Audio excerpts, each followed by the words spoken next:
You are live streaming now, yes. And Logan, you don't need to be here until the end of the meeting. You're okay to check out if you need to. At what time should I come back then? Come back for the closed session. So probably about 7-ish. Okay, sounds good. Thank you. That's optimistic. Right. Yeah, that's optimistic. I was like, that's really optimistic. Be here either way. I can text you, Logan, to join us then. Thank you. I think we've got all the board members here. We don't see Mr. Namelka because he's at the district office. And so welcome to all of you board members. Thank you for being here, and welcome to those of you watching us on Facebook Live. Thank you for your attention to the work we're doing. It's meaningful. We're glad you're here. So I'm going to call to order the Salt Lake City School Board of Education meeting for today, June 2nd, 2020. It's 5 o'clock, and say welcome. And I'd like to start with a Pledge of Allegiance. So board members, if you'll We got you covered. stand and join us for the pledge. Mr. Namelka's leading the pledge. Oh, thanks, Mike. I pledge allegiance to the flag of the United States of America and to the republic for which it stands, one nation, under God, indivisible, with liberty and justice for all. Thank you, Mr. Namelka, for leading us in that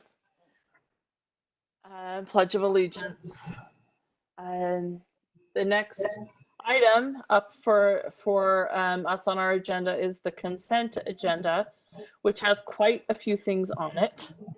But I will take a motion on the consent agenda. Go ahead, Sam. I move that we accept the consent agenda in its entirety, and I'll read it out if you'd like me to. But I seem to have lost my, sorry, I lost the window that had the agenda for a second. Let's read it out because I do think there's enough on it that I want. I can do that, Melissa. I can read it out. Christy. Okay.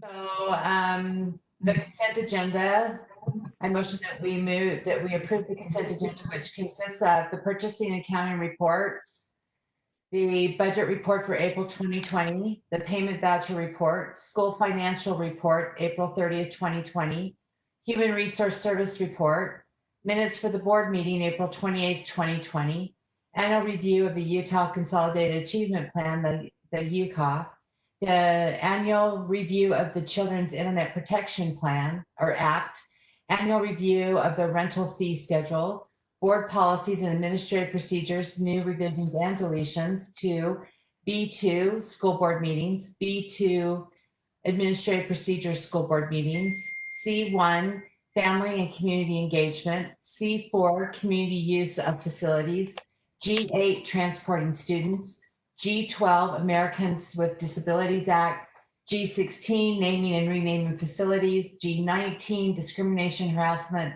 and retaliation prohibited, G21, youth suicide prevention programs, G23, background and self-reporting requirements, I4, board authorized charter schools, I8, student progress and academic achievement, I19, overnight and extended trips or activities, I22, use of copyrighted materials, P1, ethical standards and codes of conduct, P10, personnel evaluations, P12, comparability of services, and S8, mandatory child abuse reporting and training.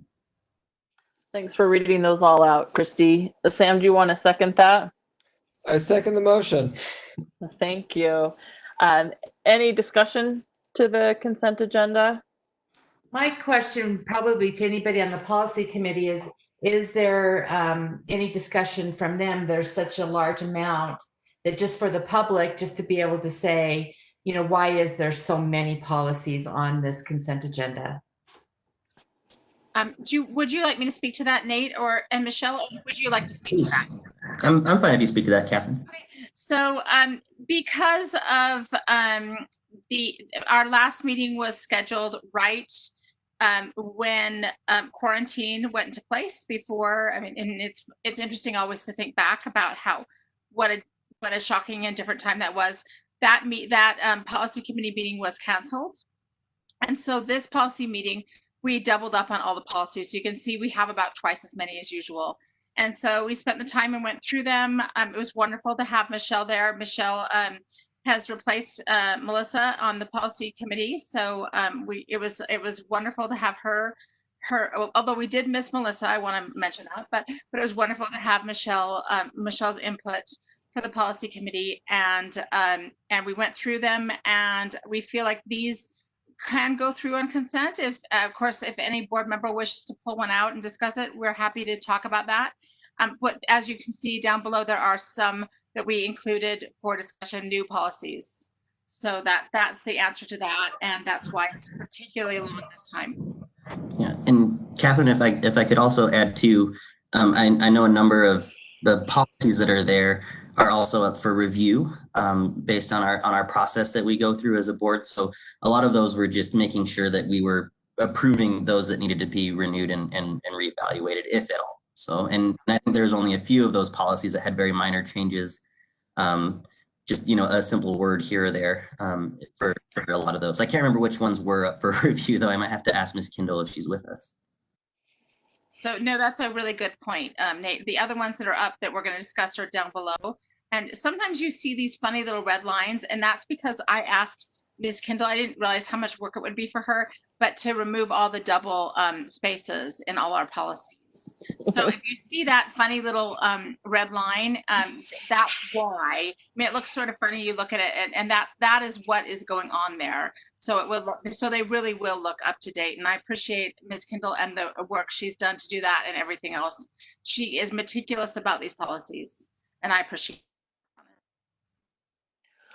Thank you. And I want to say thank you to the policy subcommittee. I think most of us have had the opportunity to serve on it or certainly seen the work. And I know what a huge amount of effort it is for you as well as for Ms. Kindle. And I'm really grateful for the work that's done.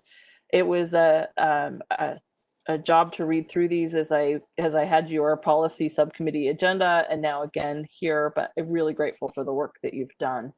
Is there any other comment on any other part of this agenda? The annual review of the UCA, is that how you said it? I always wanted to say UCA. The Utah Consolidated Achievement Plan represents a lot of work too. All of these annual reviews represent a lot of work. So a lot of people have been up to a lot of good things in the last little bit. So thank you for that. Any other discussion about the motion to approve the consent agenda? There's not, let's go ahead and vote. Michelle Tuichpo, yes. Michael Nemelka? He says yes. Catherine Kennedy, yes. Nate Salazar, yes. Samuel Hansen, yes. Melissa Ford, yes. Christy Sweat, yes. Okay, the consent agenda passes 7-0. Thank you. The next thing on our agenda is request to speak. I think you all received an email earlier today with the public comment that was received to Ms. Alleman. Thank you to her for receiving it. It will be compiled and attached to the minutes of the meeting. And hopefully you've all had a chance to read through that public comment. There was quite a bit. So we're appreciative of public comment always. Thank you for engaging in the process. All right, moving right along to the report section. We'll have our report on COVID-19 from our superintendent. Dr. Cunningham?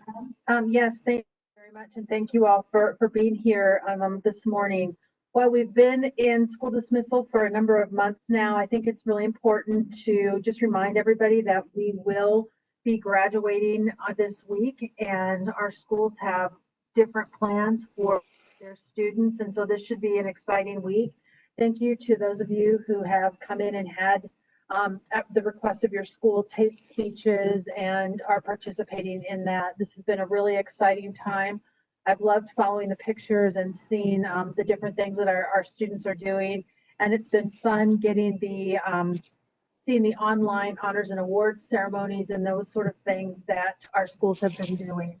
I think that our goal still is, whenever possible, to hold a live in-person graduation for all of our students and all of our families. But I'm so appreciative of the work that our schools are doing to hold graduation ceremonies and graduation events this week. I think it'll be really exciting for our students and our families. Working with COVID-19, we are still in Salt Lake City in the orange phase.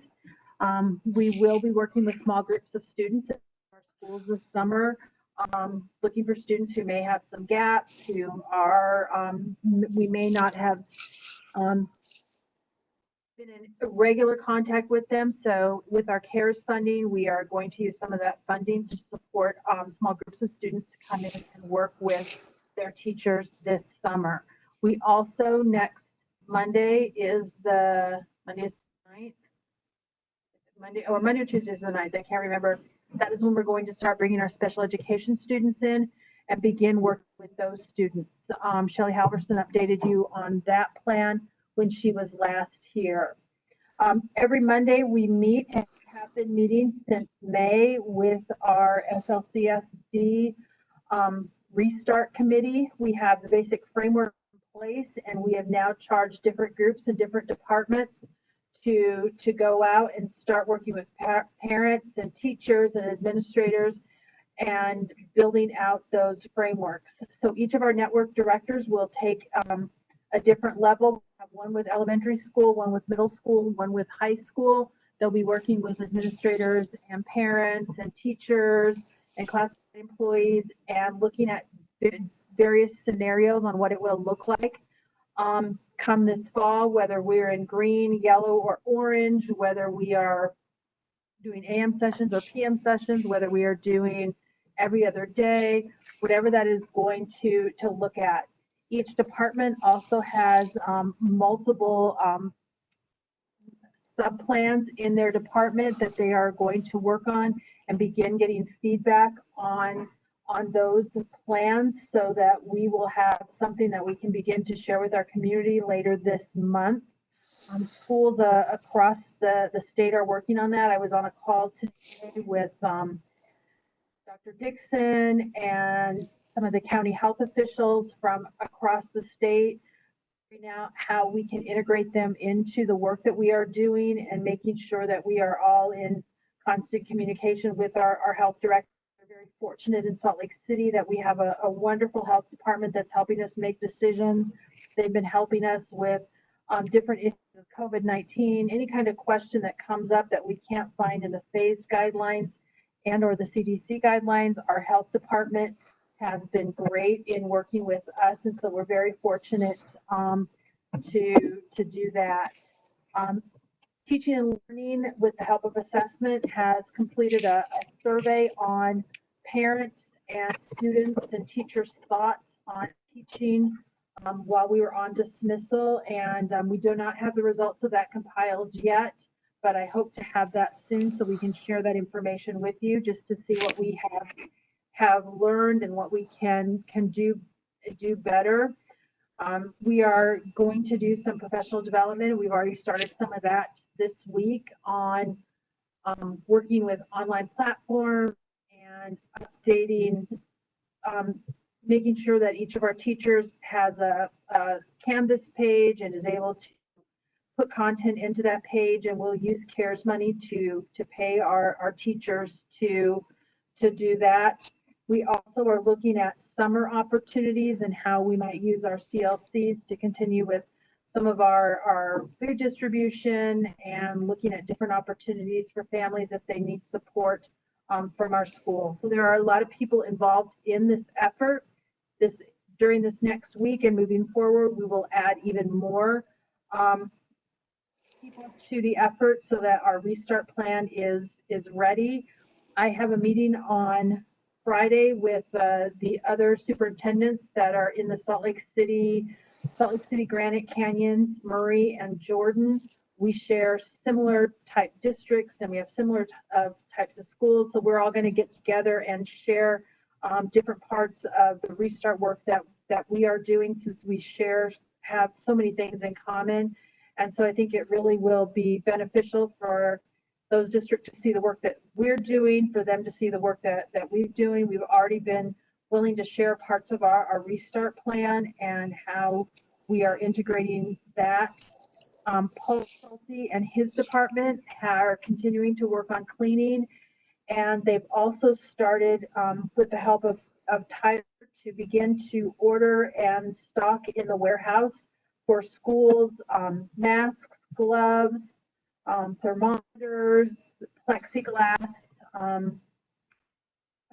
shields for some of our high traffic areas, such as our receptionists and our librarians. That was one of the requests that our schools have had, is they did not want to feel that they had to on their own find where to order that and see if they could get it. And we've been hearing stories from across the country that it's easier to buy that in bulk. For example, Tyler can probably get a thermometer for $30 or $40. If a school was to buy one or two, that same thermometer could be $80 to $100 because it was buying in such low quantities. So Tyler is working on that and stockpiling that. Martin has been looking at different scenarios if we have to transport and keep social distancing of 6 feet on the buses. So he's got plans there. So we'll be ready for that. Child nutrition will be ready. We know we've got some work if we have to have classrooms where desks are 6 feet apart. So we've been talking to principals that if we have to move some things out of classrooms temporarily to make room so that desks can be 6 feet apart, we've talked about possibly, having a storage room on campus or bringing in a mini storage area so that we can store some things at the site while we are in this scenario.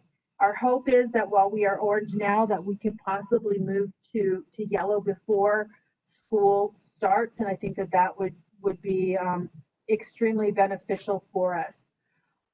Throughout the course of the dismissal, we have been doing daily updates to parents and to our communities, and we have let our parents and communities know that, when our parents, community, and our teachers know that we are going to scale those back to once a week, unless there's something that's really important that comes up that we have to immediately get information out to families and to our employees. So we have a plan that a lot of people are working on, a lot of people will have their eyes on.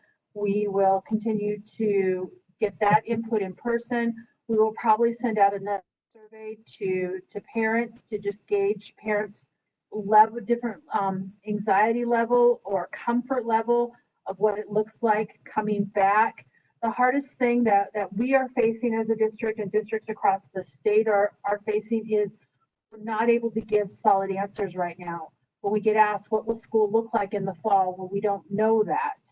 Will students have to wear, maybe here in Salt Lake, but maybe not in other districts? And so giving those I don't know answers is sometimes stressful to families, but we're not giving those answers. We really would like to have answers. We just don't know right now. And we're just trying to keep up. I think we're on 4.5 or 5.0 of these guidelines. USBE is getting ready to put out a guidance document that I've seen it once and it was a 1.0, but they've changed the 1.0. So I don't know if they're renaming it to 2.0, if they're going to keep it 1.0. So this is just guidance and is coming, but it's just changing on such a fast, it's just changing at a fast pace that it's really hard for us all to keep up on it. But we are trying the best that we can. So I think that once we start involving more parents and teachers and administrators and getting their eyes and their hands and their thoughts on those frameworks, the restart frameworks, I think that we then will have some things that we'll begin to start pushing out so people can see that there really is a comprehensive, safe plan to bring people back. Still a lot of questions about students who may not come back, teachers who may not be able to come back, but we are trying to address all of those. One of my biggest concerns is the substitute issue and the CDC's guidance right now of not wanting kind of roaming subs in and out of the classrooms, but we've got a group working on that. So I think that we will have a very solid plan for you to give to your new superintendent and business administrator. But I've already told the team that that person will start on July 1st, and it would not surprise me if by July 2nd or July 3rd, you could have a phased guidelines for, 6.0 or something like that, and you'll have to go back in and make some adjustments. I'm glad Mrs. Kennedy is going to give you an update on the JLC and the possible budget cuts, because while we're trying to come back from COVID-19, when she gives her report, you'll hear that there's some concern there and what else that districts will have to deal with across the state of Utah. So that is what I have for you. That's a lot of information really quickly. Thank you, Superintendent Cunningham. I really appreciate the work you're doing. It's a lot. I'm sure board members have questions, so let's open it for that. If you're okay, Dr. Cunningham, for taking some questions. Yes. Thank you. Any feedback on that? Christy, go ahead. I'll start with you. Dr. Cunningham, thank you so much. That was, like Melissa said, that was a lot of information. And so I have just a couple of questions, maybe a statement at first. It's been interesting. I've been talking to a lot of the kids that are in my precinct, and not only are parents stressed out about it, but kids are really stressed out about, thinking about going back into the classroom. And so I didn't know I would see that many students say that. So I appreciate that everyone is talking about that also, that it's a parent and child perspective. Can you tell us if there are going to be parents that are going to be invited onto the committees as we continue the work at each of the schools? Is each school going to form their own committee with a shared governance committee to help decide what things at that school site? That will eventually be where we're going to get to. Right now, we have a elementary group working together, we have a middle school group working together, and we have a high school group working together, just trying to brainstorm as many options as those schools can come up with. We have to be thinking creatively in those three groups, that if we're still in yellow, we have to social distance.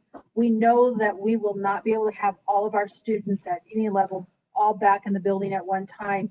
And so we are looking at three different scenarios. A green scenario, which would just be normal.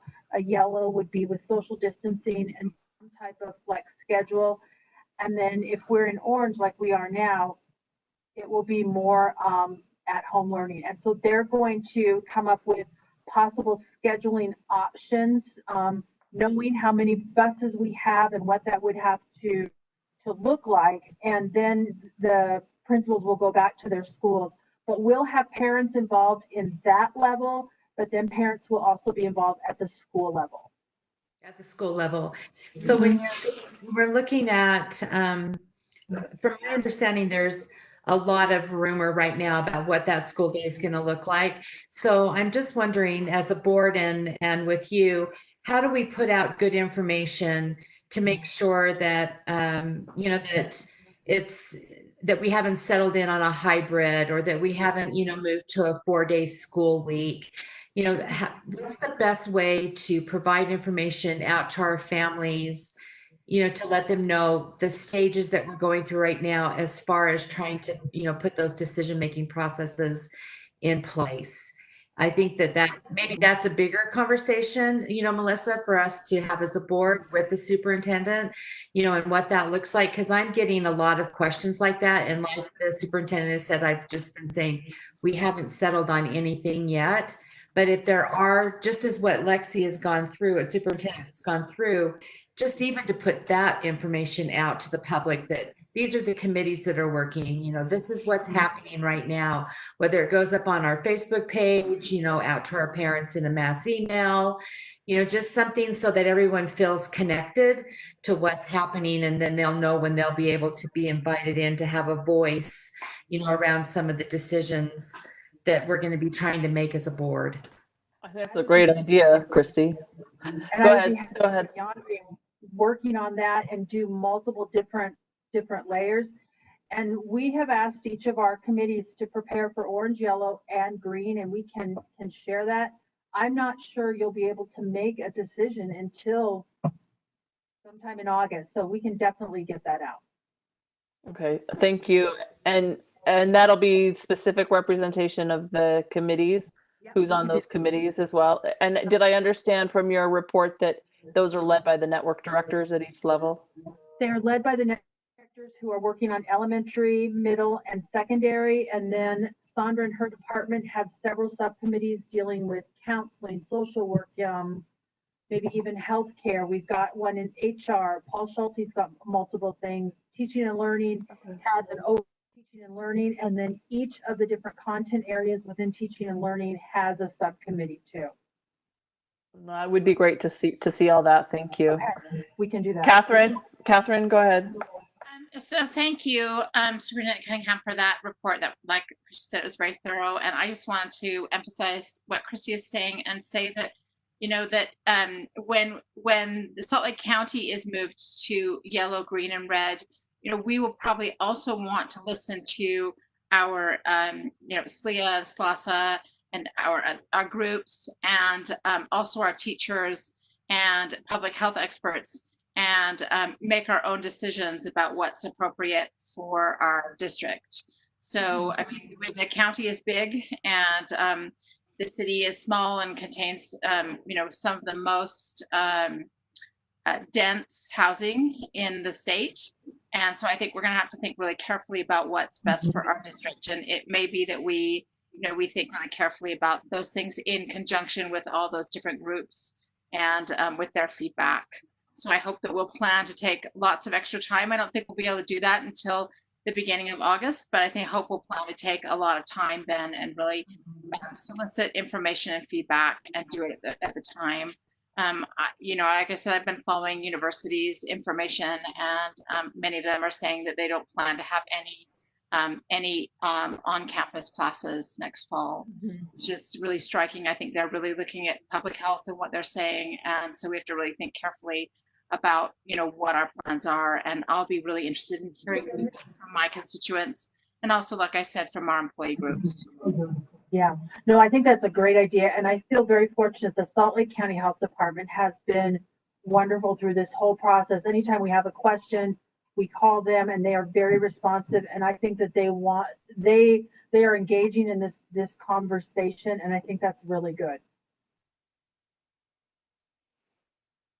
Yeah, thank you for that. Any other questions from board members? Melissa, could I ask just one more?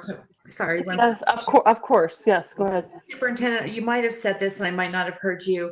Do you have any more information on from the state office about waivers on the 180 or the 990? It was really, it's interesting.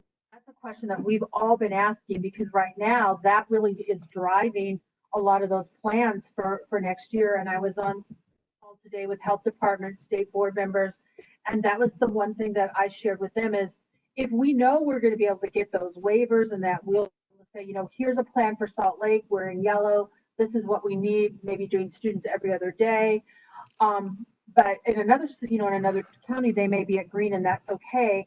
And they were very receptive to that. And so I feel a little bit of relief for I think we're going to be able to do that. And it might be county by county or, districts within counties.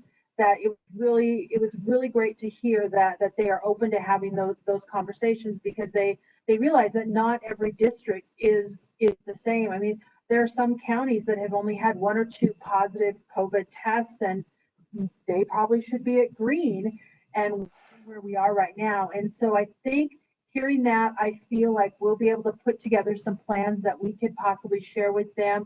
And there probably going to be some type of waiver system that may not be a whole statewide waiver, but that districts will be able to apply for based upon where they are from a health standpoint. Thank you, Lexi. I've heard you talk about this before, and I'm sure you're thinking about it. I mean, no matter where we are,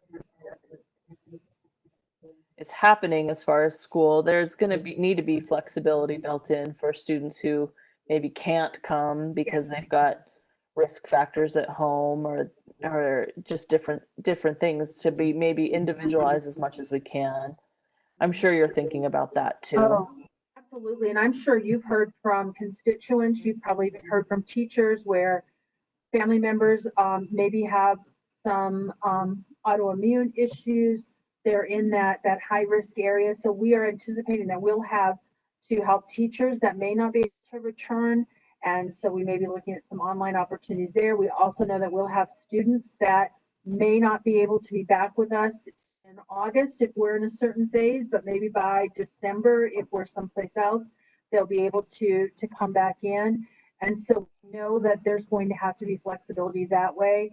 And we also know that it is still a possibility that the health officials are saying there could be a spike at any time, that if we have a positive case at one of our schools, we may have to send a grade level, or we may have to shut the school down for 2 weeks while we make sure that everybody in that school is okay. So I think everybody, we're really using the word that the state, that USBE used, this word of nimble, and we know we have to be nimble and that things could change daily.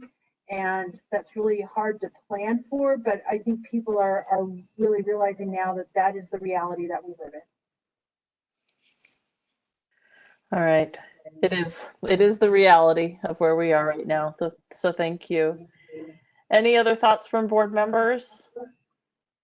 Then I'll just say thank you. Oh, go ahead, Sam. I was just going to say thank you to Dr. Cunningham and everyone in the district office.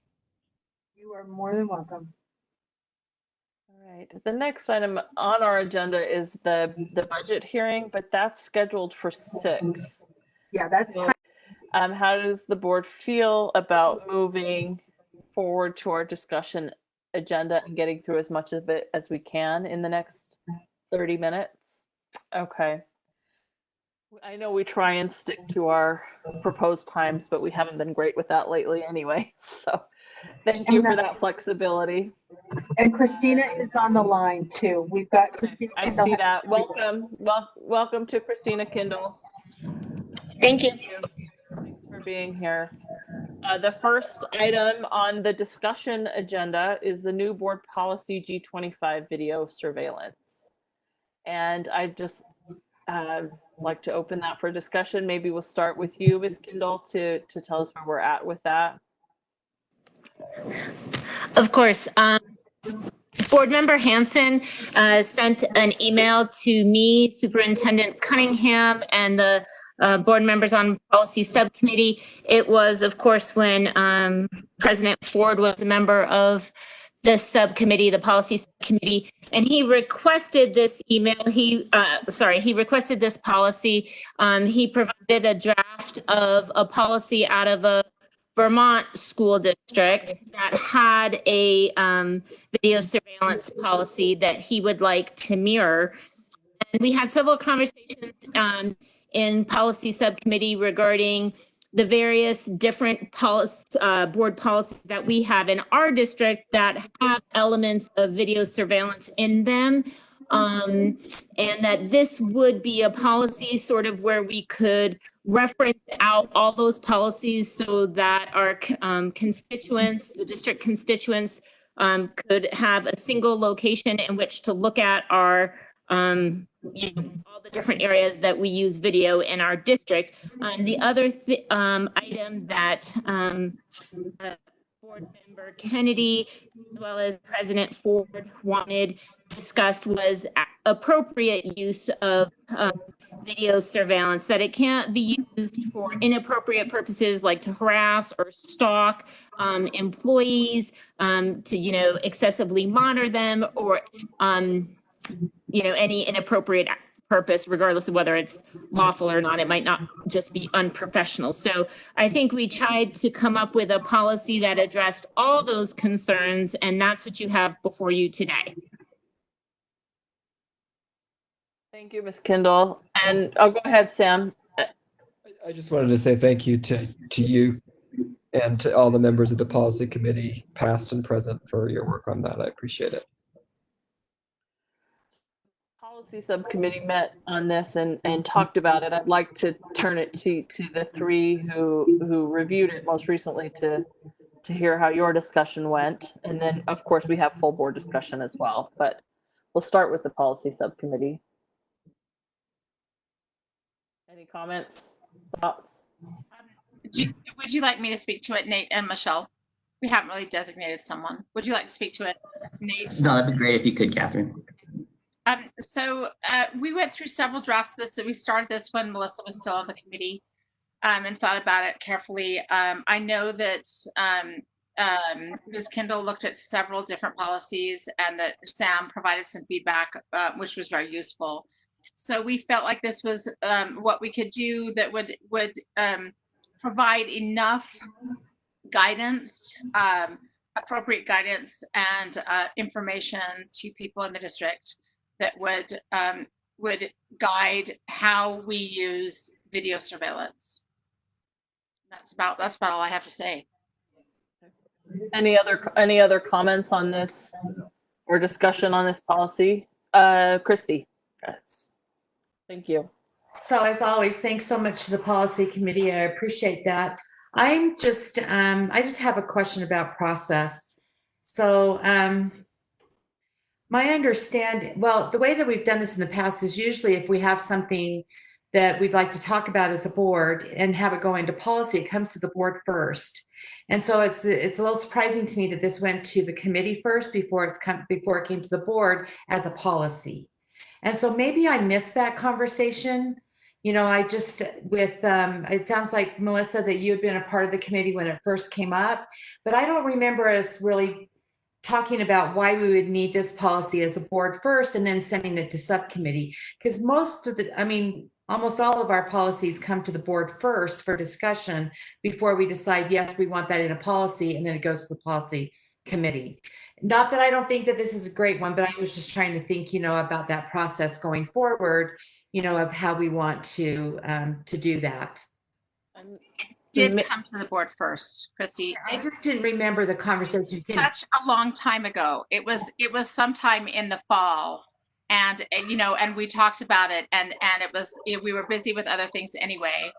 I just didn't remember us having the conversation. It was a long time ago. This has been in the works for a long time. Is that what you were going to say, Sam? I'm sorry. Yeah, I was just going to say I did make a point out of mentioning it in a board member report, but it was probably at the end of a long meeting. So it was in a board. Okay. All right. And the board discussed, as I recall, again, it was given direction. Well, that's it. Maybe we send that to the policy subcommittee to review. Right. And that's kind of how that went. There was obviously no decision. It was just brought up as a topic and requested by Sam and then supported to go to the subcommittee.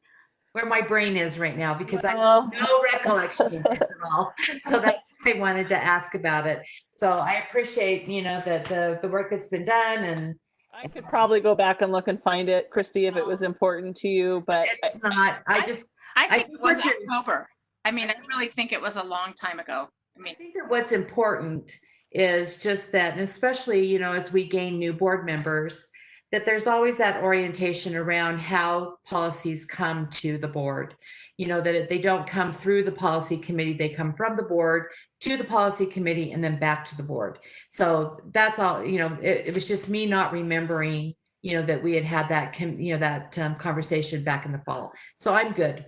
No, that's great, Christy, and I appreciate your attention to process. I do, and it's probably really helpful for Michelle, and it's always a good reminder for me. And there were a lot of policies today, not all of which came first to the board. They did at one point, but at a certain point, they become, as Nate was talking about, kind of an annual review process.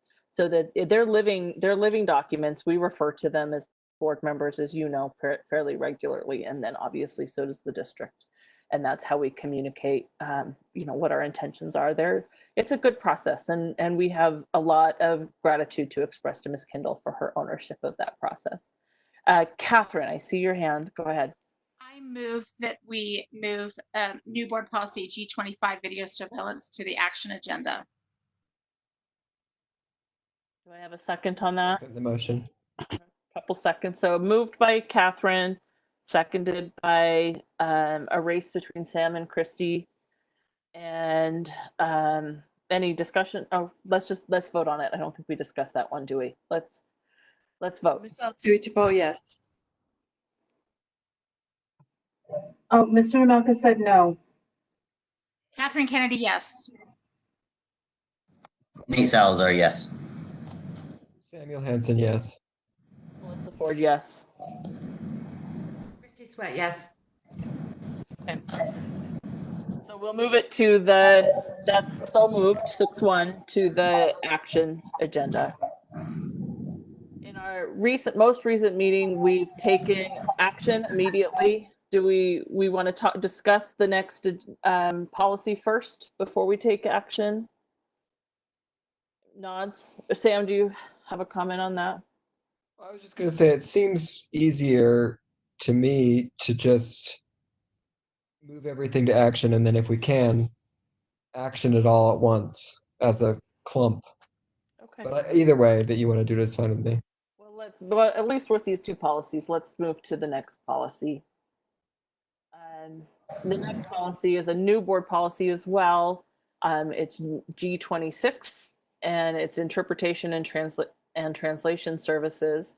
From the letter, we can see that this was initiated by Ms. Kindle, and so I will let her provide the background and feedback from that. Thank you. Go ahead, Christina. Thank you, Board President Ford. So this policy came about because one of our neighboring school districts is going through an OCR complaint. And one of the issues that OCR was having with that district was whether or not they had a clear, and it didn't necessarily need to be a policy, but whether someone could find in their policies or easily on their website how translation and interpretation services could be provided to them. And it wasn't just for individuals with limited English proficiency, but it also had to do with our community members who may be deaf or hard of hearing or be blind or visually impaired. And so the concern really was, when I started looking at what we had, we definitely had items in our athletic documents because of one of our most recent OCR complaints related to athletics. And we also had some information in our educational equity board policy and administrative procedures related to obtaining translations for limited English proficiency parents. But when I was thinking about it, I'm not clear that a constituent would know to go to one of the board policies I, which is under instruction, to understand how they get interpretation or translation services. So just based on that concern that had been raised in a different district, I decided that it might be a very good idea for us to take a proactive step and come up and have the board approve a policy related to our interpretation and translation services that are available in our district that would be applicable to all our constituents that might need those services. So I did propose it to the board policy subcommittee at the last board policy subcommittee meeting, and that's why it's before you today. Thank you, Ms. Kindle. I mean, that your proactive action on that, I think, is great. It seems like, Catherine, you're the sort of designated spokesman for the policy subcommittee. You want to speak to your discussion? So we just expressed what you did, Melissa. We thought it was great that Christina was out ahead of this. It's wonderful to have this done already and not be in the position where we can receive a complaint on this. And I am always welcome. I always welcome Nate and Michelle to take over as policy spokespersons. So if either of them wish to just sort of raise their hand or jump up and down and say that it's their turn, then they're welcome to do it. But this had very little discussion. I think we all appreciated it and agreed with the way it was drafted. I think Ms. Kindle looked at a few other districts' policies and went ahead with this, and we appreciated it. Yes, nods from the rest of the policy subcommittee. Thank you for your work on this. And to say one other thing. Yes, please, Sorry to go interrupt, ahead. Board President Ford. I just wanted to actually say that I also did run this through Dr. Buendia with Educational Equity, because her department is overall the translation and interpreter services that we provide. And she was fully supportive of it as well. And she and Bob agreed to work on the APs. And so I just want to appreciate my support to that department as well. Thank you for that. Go ahead, Catherine. I move that we move new board policy G26, interpretation and translation services, to the action agenda. I second. Got a motion from Catherine and a second from Michelle to move this policy to action. Let's go ahead and vote on it. Michelle Tuichpo, yes. Mr. Namelka said, he said yes. Okay. Catherine Kennedy, yes. Nate Salazar, yes. Samuel Hansen, yes. Melissa Ford, yes. Christy Sweat, yes. Okay, so we will move that to the action. So the next item up for discussion is the sustainability resolution. And sorry, Nate, do I see your hand? Your sound is not on, at least not from, I can't hear you. Sorry about that. You think I would have learned how to unmute myself in a meeting. Nonetheless, I'm just wondering, because we have to pause at 6. Is that correct? As I understood it for the budget? We do. I'm just wondering if, the 12, I mean, of course we can always take a pause, but I know that this is such a important, document and resolution to the students and the community. I mean, I've heard from a number of teachers and of course our students, community organizations that support this resolution. And I'm just wondering, if maybe we should take a break, or if the board would rather just move forward with this and take the pause when we need to. We've got 11 minutes. That's up to board. That's up to you. I think we can maybe start the conversation. That would be my instinct, but okay. Let's go ahead and start the conversation. Yeah. And we're not going to make any action on it until after. I think we'll just say, let's discuss. Let's start the conversation. I would like to say that it's been a pleasure to work with to hear from our student group in our meeting, and appreciate the work and the investment that they have in this sustainability resolution. It's given me a great opportunity to get to know some of them, and also to hear from them and to think about something that's really important. So that's that's a good place to start, but I would like to hear what board members are thinking. You've all seen a copy of the resolution, and maybe the place to start is to really thank Ms. Kindle again for the really extensive amount of work that she's put in on this as well. So thank you to Ms. Kindle. Board members, do you want to start the conversation? And I will keep my eye on the clock so that we are ready for our time. Your microphone. Can you hear me? I can hear you, Mike. Go ahead. Can I make a motion to move it to action committee? Do you want to just move it to action and not talk about it? Move to action committee. I've read both of them. Christina did a great job. The kids did a great job. Sounds good to me.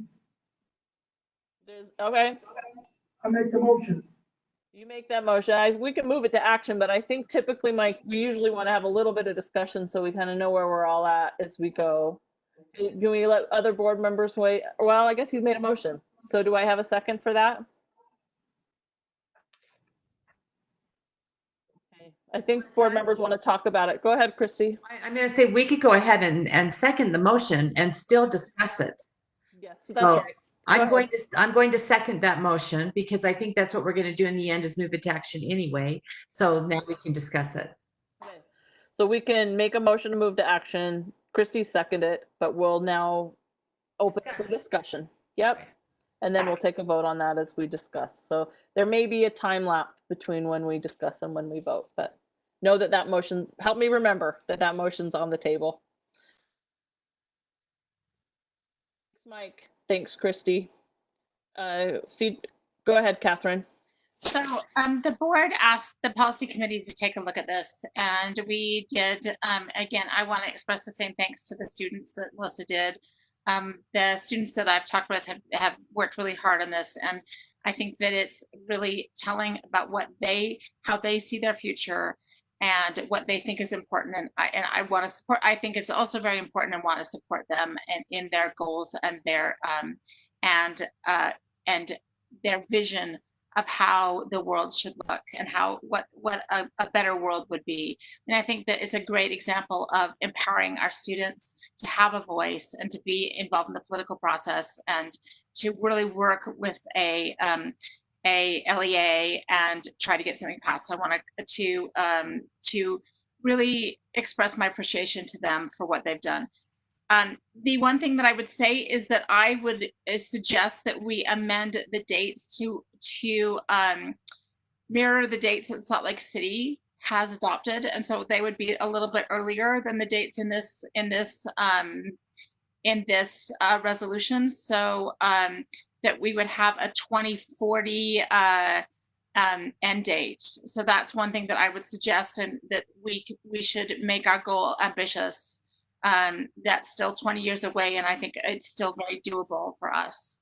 That would be my one revision. And then besides that, I think it's really a great document. Go ahead, Nate. Then Michelle.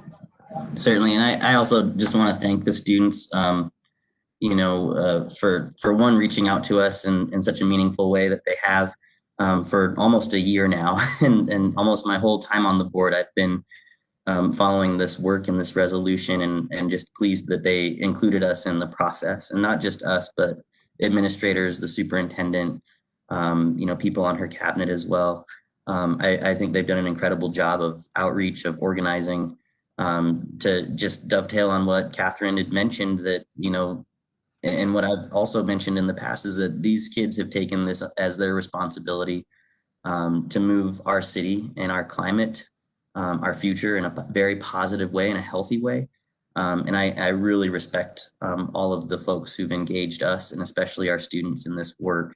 I've said it before too, that young people are leading the charge around the world on this very issue of climate change.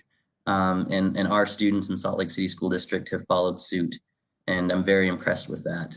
I agree with Catherine that a 2040 time frame in 20 years from now is suitable and works for us. I believe these students have done everything they can to work with us in our district to allow for different timeframes, a year-long planning, various committees that would be helping out with this. So I would just echo that we should also focus on that 2040 timeframe, and also to be in line with our current city government in the resolution and the work that they're working on as well. Thanks, Nate. Go ahead, Michelle, and then I saw your hand, Christy. So Michelle, then Christy. All right. So I also want to echo what everyone is saying. Thanks to Ms. Kendall for translating this document into what it looks like today, and taking all of the input from the students. I talked to Andy today, one of the students, and I completely support changing that 2050 to 2040. And everyone understands it is a lofty goal, but that's what a goal is, and it doesn't mean that has to be the end date. It's the goal date, and if it's not met, great, then it can always continue. And if it's met, again, wonderful. Let's have a party. But yeah.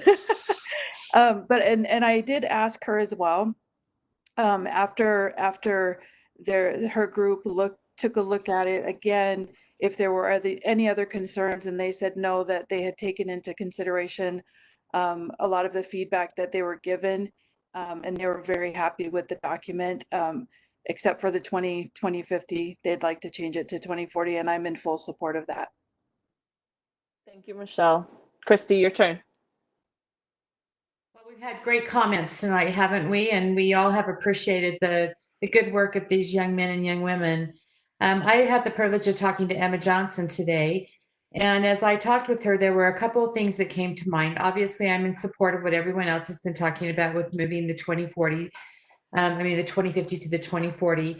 But I also want us to make sure that the students that if they're graduating and they're staying in the city, or the students that are still students in our district, are invited to be on that committee, on that task force. I think that continues to have, their voice heard, but not only heard, because I feel like, that is definitely what has happened here, but they're engaged in the work. One of the things that we're always saying at every graduation ceremony that I've been to is pay it forward, right? And to be engaged in your communities, provide service, leave this this earth in a better place than what we have right now. And so, I think about how old I'm going to be in 2040, and I shared that with Emma today. And I thought, I hope I'm around. I'm planning on being around in 2040, and hopefully, our city will have breathable air. So I think that hats off, to the conversation, to Ms. Kendall for a great resolution, as Michelle pointed out. And I think at this point, do we need to make an amendment, to the resolution? So is that through a motion? Is that how we would do that? Okay, so I think once we move it to action. Okay. So I'd like to give Sam a minute to talk, literally a minute. And then for when we Sam. move it to action, we And can do it there. let's vote Okay. it to action, and then when we there. get it, when we deal with the action, we'll take the amendment That there. So sounds great. 1 minute, Sam, and then let's quickly vote to move it to action. Go ahead. Ditto all the gratitude and things that everyone said. Let's call the question and vote and move it to action. Okay, let's go. Let's vote. Go ahead, Michelle. We're to move to action. Michelle Tuitepo, yes. Mike DeMelka, yes. Catherine Kennedy, yes. Nate Salazar, yes. Samuel Hansen, yes. Melissa Ford, yes. Christy Sweat, yes. Right. So moved. We will move that to action. It is now 5:59, so we've got a couple seconds probably till our budget hearing, and I'll let the superintendent Yes. tell us about the process for that. Yeah, Janet's going to walk you through that. Awesome. Thank you, Janet. Welcome to Ms. Roberts. Thank you for being here, and thanks for walking us through this. So at your board meeting on May 19th, in the letter that I gave you that night, I said that on Thursday, May 21st, we would put a notice of our budget hearing in accordance with state law in the Salt Lake Tribune. And if anybody wanted to speak about the budget, they were asked to contact Lisa Alleman by today at 1 o'clock.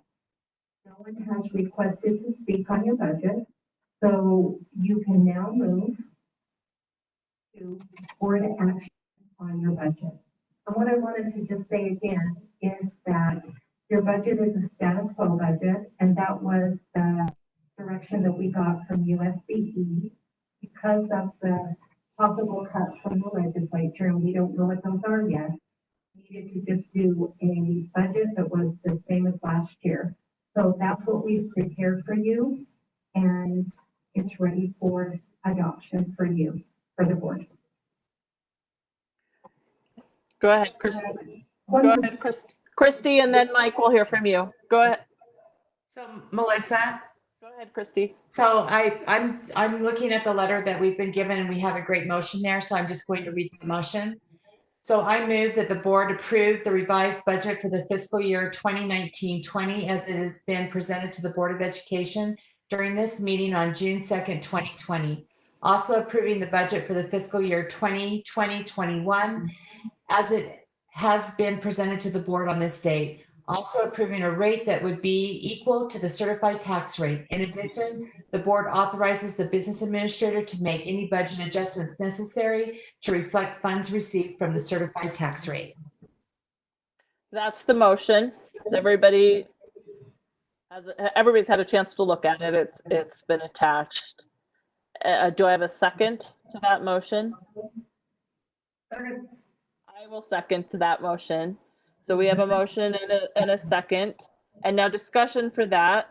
And I hear you, Mike. I can't see you, so it's hard for me to know, but I hear you. Are you wanting to speak? Yes, here's the discussion. Ms. Kennedy is exempt, but the rest of you owe me a box of donuts. Because you remember I told you, when we put this budget together, you would not have the hourly raise, you would not have the subs, and you would not have the other two little raises on there. So you owe me that box of donuts. Can I ask you a question, Mike? Do you want a box of donuts from each of us? Or would you like one box of donuts from the board collectively? No, one for each.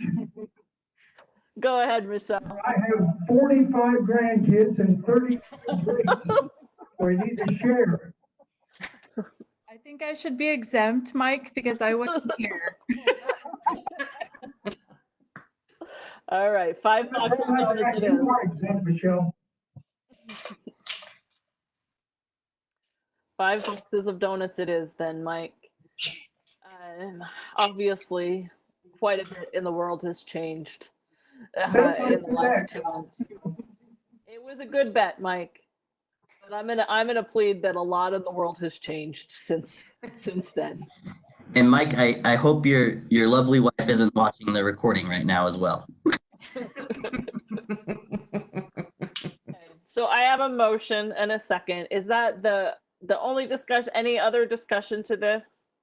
I think I would just add an expression of gratitude to Ms. Roberts for her work in putting this together. It's because the world has changed so much, and here we are with this status quo budget. I know there's a lot of unknowns. So it's nice to be here. It's nice to have this ready for us to approve.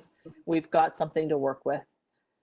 Catherine, I see your hand. Go ahead. So usually in a budget hearing, we have the opportunity to take feedback. Do we have that opportunity now? Are we just maybe using Facebook for that, or what is our mechanism to have feedback? I mean, typically we don't have any feedback in the years that I've been on the board, but it does seem important for the community to be able to offer us feedback if they want. So I'm wondering. Absolutely, Catherine. And I think Janet was speaking to that at the beginning. So you'll remember we noticed it, put it in the paper. It's been part of our agenda. It is more complicated, but the opportunity was there, similar to our request to speak. Absolutely. But since we do usually have it on the night, my question is just, are we using Facebook for that opportunity? And if we are, we just want our Facebook audience to know that, and maybe we pause for a minute. So anyone that has feedback on the budget has a chance to provide that. I mean, I don't know if that's a mechanism that we want to use, but it just seems, I do know that I do respect what Ms. Roberts said, and I appreciate all that she did. She really did a careful job, but it just seems important for us to allow that feedback for our budget, which will probably be amended because we don't know what the legislature is doing yet, but it will certainly be amended, but it does seem important. This was the process we talked about as our board. I mean, it was clear back in our March 17th meeting. Right. So I don't really know the best way to change that process now. We asked for that feedback. Okay. Then that's before fine. This. Yeah, that's fine. I mean, obviously we always want feedback, but I don't know how to make that more fair, right? I mean, that's just fine then, Melissa. Then I think that we are getting comments on the Facebook feed, so if people wanted to make a comment, they could, I think. Okay. Well, I'm not watching that feed. Lexi, Janet, do you have thoughts on that, or the rest of the board? I'm comfortable with moving. We've got a motion and a second. I'm comfortable with moving this forward. But I'm comfortable moving that forward. Okay. Is there somebody watching the Facebook feed? Okay. There's 40, we've got 49 people watching, and people have commented on clean energy. We have not seen any comments yet on the budget. let's take that as okay. And Go that's ahead. fine with me, Melissa. That's Okay, fine. go ahead, Nate. Oh, I was just going to mention that there's a lag between what we're doing live and how it appears on Facebook. I'm not quite sure what that lag is, but I'm assuming it's probably a minute or so, or at least as much as I've seen. So There's enough time that if somebody was here to listen to the budget hearing, they might have they could have heard this conversation. So thank you all for that kind of feedback, and I do think we're trying to navigate this new way of doing things. So thank you. To approve this revised budget. I won't read the whole motion. You've got it in front of you. Let's take a vote on the motion if the discussion is closed. Okay, starting with you, Michelle, let's take a vote. Yes, Michelle yes. Carolyn. yes. Mike Nomelka, yes. Catherine Kennedy, yes. Nate Salazar, yes. Samuel Hansen, yes. Melissa Ford, yes. Christy Sweat, yes. Okay, budget's approved. Thank you, and thanks to Janet. So that concludes the budget hearing portion of our agenda. And so let's move back to our discussion agenda. It's listed as number 4 on the discussion agenda. It's called Return to Play Discussion. This was a request of 2 board members, Sam and Michelle. And we have on the meeting with us our district athletic director, Missy. And I never pronounce your name the right way, so I'll just go ahead and butcher it. McKay Witters. And you can correct me, Missy, if I get that wrong. But I'm going to let the superintendent start this discussion. Thanks, Lexi. Melissa, sorry, before we start, I just noticed that Yandri is watching our Facebook page. Oh, thank you. Thanks to Yandri. She's awesome. Yeah. Thanks, Christy. Yes, Melissa, thank you for the opportunity for us to have Missy here. You shared with me the information that Board Member Hansen sent about return to play, and so I thought it would be a good idea to have Missy on so that she could talk about the process that she and the athletic directors have gone through, the information they have looked at, the resources they have used as they've put together our return to play framework for the Salt Lake City School District. So Missy is here and she will walk you through the process and let you know what we've been able to do. And then if you're interested, I can also, we were not able to do it yesterday as we posted the agenda, I can email you our return to play framework. So Missy, I'll turn it over to you. All right. Hey, thank you, everybody. And Melissa, my last name is awful, Mackey Whiters. Mackey Whiters. I get it wrong every time, and I've known you for too long for it still to be. No, that's why all my students always called me Missy, even when I was a principal. So, so Missy it is. Thank you, Missy.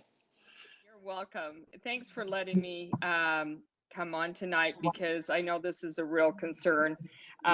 It's interesting on where this goes from. It's been going from one side clear over to another side, one side saying we shouldn't be returning and another side saying, well, we're in orange, but let us go out and play into the yellow, and being called that I'm being bureaucratic. And anyway, it's just been an interesting thing as this has unfolded. I meet with the athletic directors from each school every week, sometimes 2 to 3 times a week, by teams, and or we are on the phone with each other. I don't think a day goes by that I don't speak to each of the athletic directors and from each of the schools. It's been interesting. We have said we talk more to each other right now without athletics actually going on, and because there's so many questions and so many unknowns that we are having to deal with at this point. So what we did is when Utah High School Association had us in the moratorium up until May 26th, there was not to be any contact groups getting together or anything, but coaches were allowed to speak to the teams through Zoom or through Teams, which a lot of our coaches did just to kind of keep in contact with each of them. So when the superintendent asked us to come up with a game plan on what it would look like for us to return to play, we took this very seriously and went through everything that we could, from the CDC down to the Utah Leads phase guidelines, Utah Football Association, UHSAA, Governor's Plan, which has been updated to the 4.5, Coronavirus Utah, NIAAA, NFHS, and UIAAA. And we went through every one of those guidelines, including what Mayor Mendenhall had requested, and put that in, because with us still in the orange and the rest of the state in yellow, it is making it hard, because Highland actually sits on a lot of area that is Salt Lake County, and yet they're still being held to the line of being in orange with us as a district. And the concerns that we had is that if kids are going out of our district to go play, if Highlands baseball team wants to go play outside of our district, we are in orange, and that can potentially take the virus outside of our areas. The same for East and West. So we have asked the schools not to go outside of our area until we turn to yellow also. We came up with a plan on phasing everything in the same way that the governor plan shows, of red, orange, yellow, and green. And I believe that's what Lexi will share with you tomorrow on our restart framework with that. With us in the red phase, there is no in-person or related gatherings at all, including conditioning workouts, group team members with or without a coach not getting together. The only thing, no use of school facilities, and the only thing that would be allowed would be the virtual team meetings and communications on an approved platform. We are in the orange phase, and that's with schools still closed and in small groups. So we send out a guideline to all of the coaches, all of the head coaches, and ask them to disseminate this amongst their assistant coaches. We have limited to no more than 20 total people in a defined area, and that would include coaches. So if they have 2 coaches, they can have 18 kids. It also states that the appropriate physical distancing must be at least 10 feet, must be maintained at all time. Now, we do recognize that kids are going to see, are going to move a little closer and not regulate as much as they probably should. We do understand that, but we also do have, like at East, their trainer for football has been asked that if she does see kids, that she is to go get the kids and move them away from each other, so that they're getting in the habit of being 10 feet away, at least during the orange phase. There is no person-to-person contact. They are to bring their own water bottles. They cannot have one-on-ones or two-on-twos, full game situations. We've asked them no high fives, fist, chest bumps, and to meet the current distancing guidelines. One of the things I have found out is that over at East, I visited each of their football practices. Over at East, Brandon has done a great job in maintaining distance by placing jerseys out on the field, or pennies, so kids know where to stand. Also with football, each yard line is 15 feet apart, so our kids, he'll have them lined up on the yard lines. We've asked them to stagger their coming and going. So over at Highland, they may have a group come in at 7 o'clock and another group come in at 7:20. But they are also moved around. So they're either using the soccer fields, the baseball fields, or they're in different corners of the football fields. Highland does have them coming in 4 different areas where they're parking, and they are going through. We do have a return to sports participation that is signed by the parents. They go through the temperatures. I was able to go and get each of the schools a temperature, touchless temperature thermometer for them. Each of the schools now have the opportunity to order more. Tyler has been working with us on that.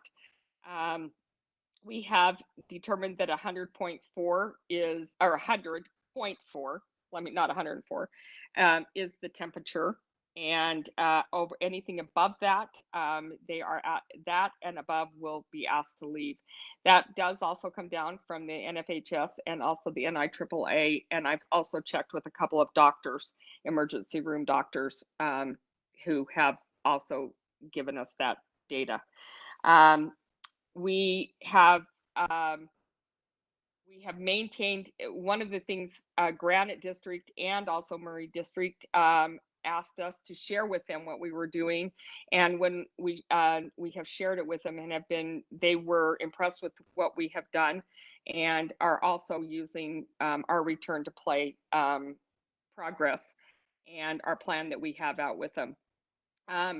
We also have asked the kids to wear face masks when they are there and when they arrive, and then when they are leaving.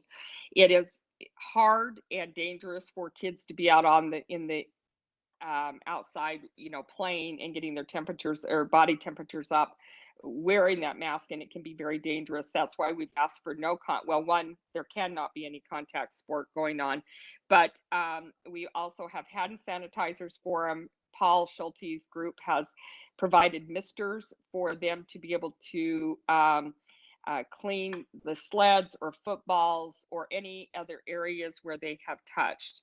At this time, we have asked the schools not to open up the gyms for anything until the auxiliary services are able to be able to clean and everything can be sanitized with groups coming in and out of the gyms. I know that Lexi has told the principals that's up to them, and I did speak to one principal before I got on the call, and he is looking at what he can do to be able to open up his gyms for volleyball and basketball, and that will go school by school. As long as it doesn't overwhelm our auxiliary services, then we have said that would be okay. But again, that's an exception based on school by school. When we do go into the green phase, we will have our yellow phase. We will definitely have different, which would be 50 people defined in areas, and limited to groups would be limited to participants such as athletes, coaches, and trainers. We would not allow for spectators or non-participants to be at the workouts or practices, as the same as we're doing right now. Coaches must schedule accordingly to avoid unintentional groups of 50, and right now it is of 20. So everything that we have done, we're still following along with what that 4.5 of the governor plans is, face coverings to and from staggering times. Even when we were doing cheer tryouts, we tried to be able to do it where they could do a in-person, where the two coaches were there, and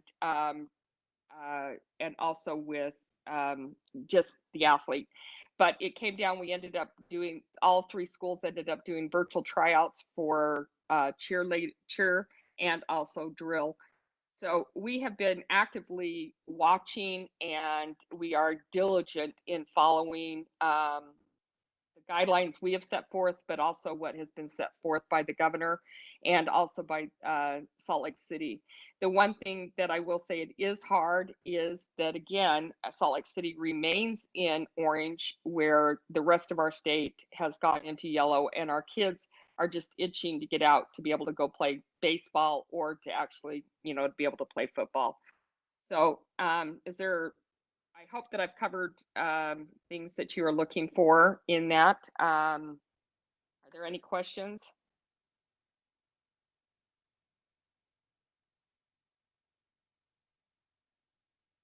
Melissa, you're muted. Sorry about that. Thank you, Missy. I was on mute. I was talking, and it was really the most beautiful speech I've ever given, actually. So Well, I'm sorry you didn't this get is to so hear weird. it. This is sitting down here. I'm sitting in. I had to come down to my condo in St. George to do some work, and so I've been working from down here. And sitting here talking to myself is kind of weird, and not be able to see your faces. I know. I wish we could. Thank you for that report.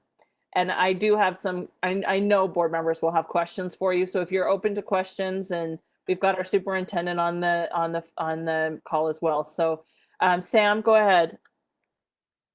Thank you, Ms. Witters. I appreciate you being here and giving this report. I was one of the people that asked for it, and I can tell that you put a lot of work into thinking this stuff through, and I'm glad to hear that other districts are getting to benefit from some of that work. I just had a few questions because the reason I requested this was I did see a practice on Friday at one of our comprehensive high schools, and it didn't seem to me that what I was seeing was in line with what I've read of the orange guidelines.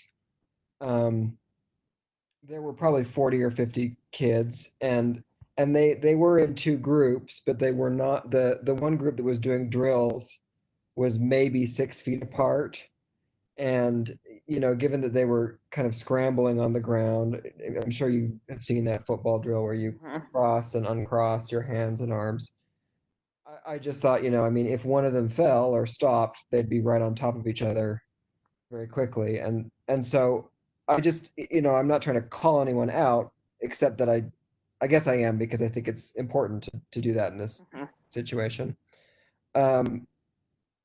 And it also seemed to me that they were, the other group was playing football, and it's interesting to hear what you say about the masks not being safe I assume because of heat. Correct. But it seemed to me, I mean, the orange guideline says here, let's see, do not allow, sorry, I'm trying to figure out where I put this quote. But basically it says high touch, avoid high contact, avoid high contact with high touch surfaces. And so I was trying to wrap my head around how a football being thrown back and forth could be anything but a high contact surface. So those are my concerns, and I understand the desire to get back to activity, but I'm curious to know who else besides football is practicing.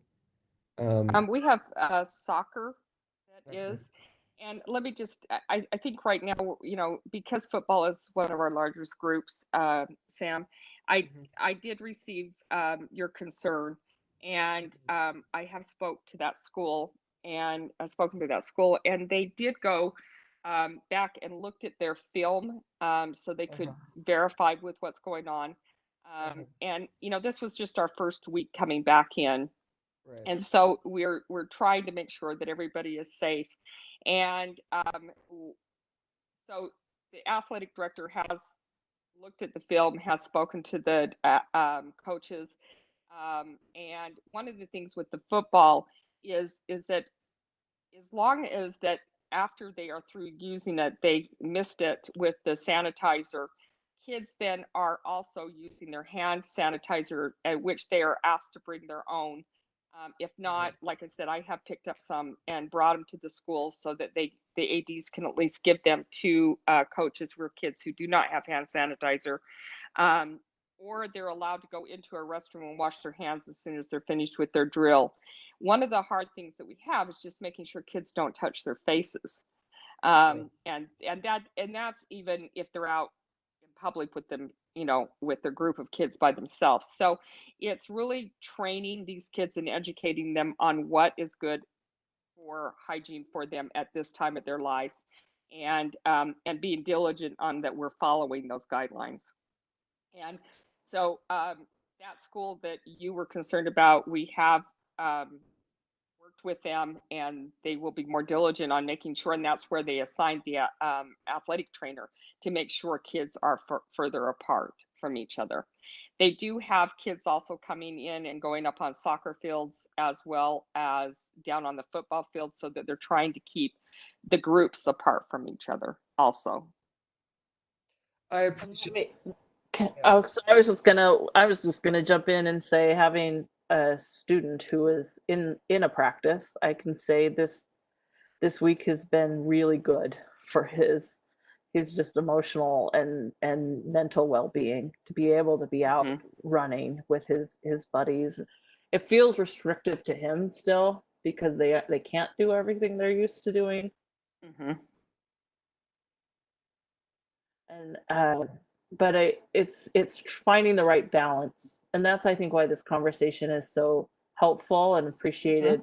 Sam and Michelle wanting to talk about it, and all the work you're doing, Missy, because it's the balance of how do we make sure that we're doing everything we need to do to follow guidelines and keep kids protected, but not so restricted that they can't also be kids and have the experience that really helps them live their lives. So that's my 2 cents. But I'm sure there's other comments. And Sam, I think I cut you off. I didn't mean to. So go ahead and finish your thoughts. Well, I was just gonna say that it's similar to what you said. I appreciate. I mean, I appreciate that everyone's working really hard. I just still, if I'm totally honest with everyone, I struggle with the idea that, I mean, I'm an athlete myself. I'm a professional dancer. Never been a football player, but you get sweaty. You're covered in basically water. You're not wearing a mask because you don't want to overheat. You inevitably touch your face. You touch the ball. You throw the ball to another person who then touches their face. I don't, that just still doesn't feel safe to me. So I would just encourage us as a board to not be too hands off, no pun intended, about these issues. I would love to see us think about maybe 15 feet at least versus 10, and maybe just thinking really carefully about balls in the air.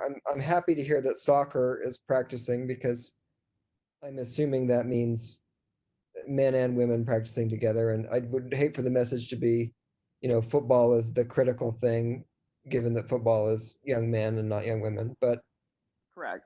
And I don't want to, I mean, I don't want to take away from what Melissa's saying about, I mean, kids need an outlet at this point, but it makes me really uncomfortable. What I saw made me really uncomfortable, and I would be remiss not to say that in public, I think. So know that I'm saying that, but I also appreciate the detail of your report, and I know you're working hard. And I do appreciate, everybody's eyes being on this, because I can't be at all the fields all the time, nor can the ADs be all the time at all the fields. And I do welcome any feedback, and I do welcome any of you either calling me or emailing me with any concerns.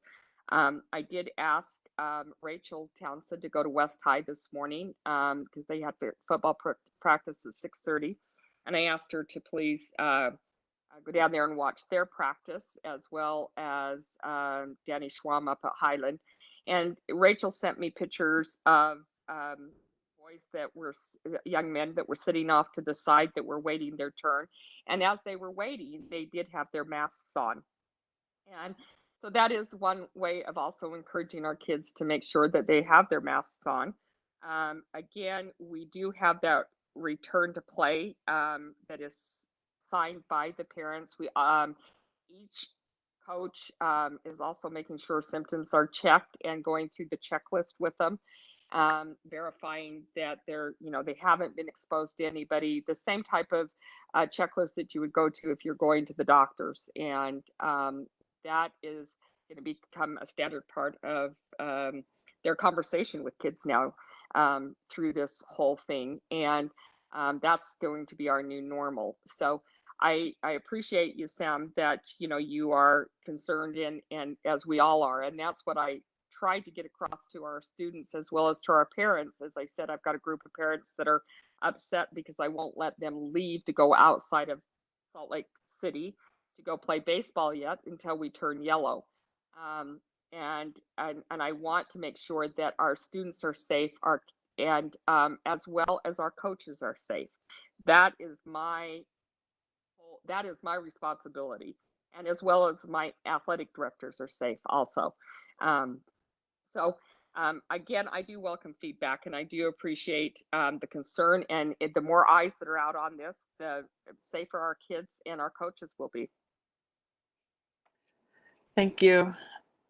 Thanks, Missy. Michelle, did I see your hand? Go ahead.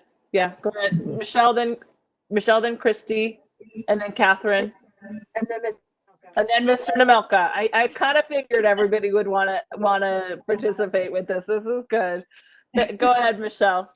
All right. So Missy, thank you for that report. I was able to talk to Coach Solovi this weekend to kind of get a feel for what was going on. And I talked to him because I knew he would tell it to me straight. But also because, Rose Park is one of the harder hit areas with COVID-19. So that was a big concern. But what he said was pretty much clear. It was exactly what you said. They're trying everything that they can, and it was definitely a huge learning curve at the beginning. But as they got through it, and they took a lot of feedback, if there were parents that were watching and would give them feedback, and things that they'd be like, oh yeah, I should probably, we need to take a look at that. And so it has been a really great work in progress, and they've been working every single day to make sure that everyone is safe, and I do trust his judgment very much. So what you're doing is great, and I thank you for that. And I know that you all have the students in mind first. And I know that he also kind of said what he said, where some of these kids needed that. They needed to get out there. They needed to get some energy out. And he said, maybe about half the time he's coaching and half the time he's having to kind of remind everyone about their masks and and separating and all that stuff. So, and I'm wondering too, I'm assuming some of the kids have gloves, so if they're playing and they're catching the ball with gloves, I think that would be okay. That would kind of alleviate some of that, those concerns. So I'll be honest, I would say and this is for later after everyone's comments, but I don't think this needs to go any farther than discussion. I think it's been very clear as to what all of the precautions that the athletic departments are taking, and I think that they're doing everything that they can. Thank you, Michelle. Thanks, Michelle. I think Christy was next, then Catherine, then Mike. Missy, it's so great to have you here with us tonight. I'm sorry we don't get to see you. We just get to see a big M. Thanks, Christy. It's always good to be with you. Hey, I'm just wondering if you could talk with us for a little bit. You did mention, and you know that I've been getting quite a number of phone calls and emails from my Highland High parents around baseball. And Yes. So maybe what you could talk to us about tonight is, what are some of those roadblocks? Why is it different with baseball than it is with football? And the zip code conversation, I think we just need to have the zip code conversation, understand why, if there are roadblocks with it, if there is not, maybe you could just walk us through, those challenges so that I could also help represent, the return to play in the best, safest way, because I do believe that just having two athletic, two boys that were that were athletes, I know that the difference between them being able to get out and to exercise made a huge difference with their mental health. And they didn't even have to go through COVID. So, watching this right now and watching these kids just yearning to get out and play the sport that they love to play, it's been difficult. So would you mind just addressing a couple of those things? I know we've got some parents that are listening online. The reason is that because we as a district, even though that there's the two hardest hit zip codes, they do feed into like Highland. They do feed into all the other two schools too, and so it's hard to say, well, you live in the one of the hardest hit zip codes, so you're not allowed to participate. So baseball is allowed to be able to practice the same as the other athletics are also. We have just requested that they do not go out into following guidelines set by the CDCs or by the state alone of what, if you are in the orange area, of what you should be doing, and that is, staying within your areas, so that we're not taking we're taking precautions of not spreading that virus coming from a higher risk area. And I know that that has been very hard for some of the parents to understand, and I definitely understand. I want to be able to say, go out and play, but we would like them to stay in with, as a district, to stay in that area. Since we are all orange, they are absolutely can go practice and practice within a safe environment out on our fields, the same way that we have set for soccer and also for football. Some lacrosse teams have decided to go out and play lacrosse as a club and not be representing our schools, which is just fine. But they're also not practicing on our fields. They are practicing in, I know Highlands soccer or lacrosse is practicing in Sugar House Park. So we're just trying to stay, Christy, within the guidelines that are set within orange or in that moderate risk area that this city has set up, as well as the state has set up. Does that answer the question? I appreciate, what you're saying. I think that the message that's going out for some reason, because the football team, they're not playing games, they're just practicing. Right. And I don't want our parents to think that there is, a favoritism, between sports. And so what the issue is, from what I'm hearing you say, is that because we are in an orange area, that we wouldn't allow our kid, we are suggesting that our kids not play outside of the Salt Lake municipal boundaries, because they could be going into a yellow area, which is at a lower contamination, and that the possibility of, I don't know, spreading COVID, into those other areas. And I'm assuming that that's part of what you're saying. Is that right? Yes. So yes, it is. That's the reason why not to look at zip code by zip code, because obviously I don't know, how many kids are from a particular zip code that are on all the teams, like you just said about that they come from all the different areas of our city. So I would just ask that if there was a way for, and maybe you've already done this, I don't know, for you to continue to just reach out to those parents, that to encourage them to have a dialogue with you and see if there's some creative ways that they can look at. Because I was told that some of the outside of Salt Lake, are they actually playing games in baseball? Yes, they are. So some are playing games. Okay. Yes. I didn't realize that. Yes, with yellow, and with what you are describing with Highlands parents, it's called the Legion League, and they play it. They play it every summer, right? And I know our baseball kids are really anxious, and I'm anxious for them, and so are our ADs to get them out, as well as the parents. The problem is then, what does that do when our 7-on-7 starts?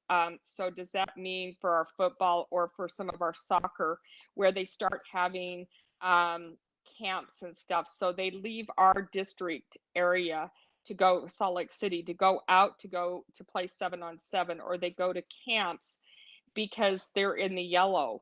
Again, I think as the ADs and I have spoke, to each other about things and concerns is that then we are risking more of transferring the virus because of our kids living within the orange area. And that's, again, we're just looking for the safety. So if we allow everybody to leave our boundaries and go out there, if we allow one group to do it, we're going to have to allow the other groups to do it. So we would see maybe 7-on-7s being played at Granger High School, or we would see soccer camps being held up in Davis County.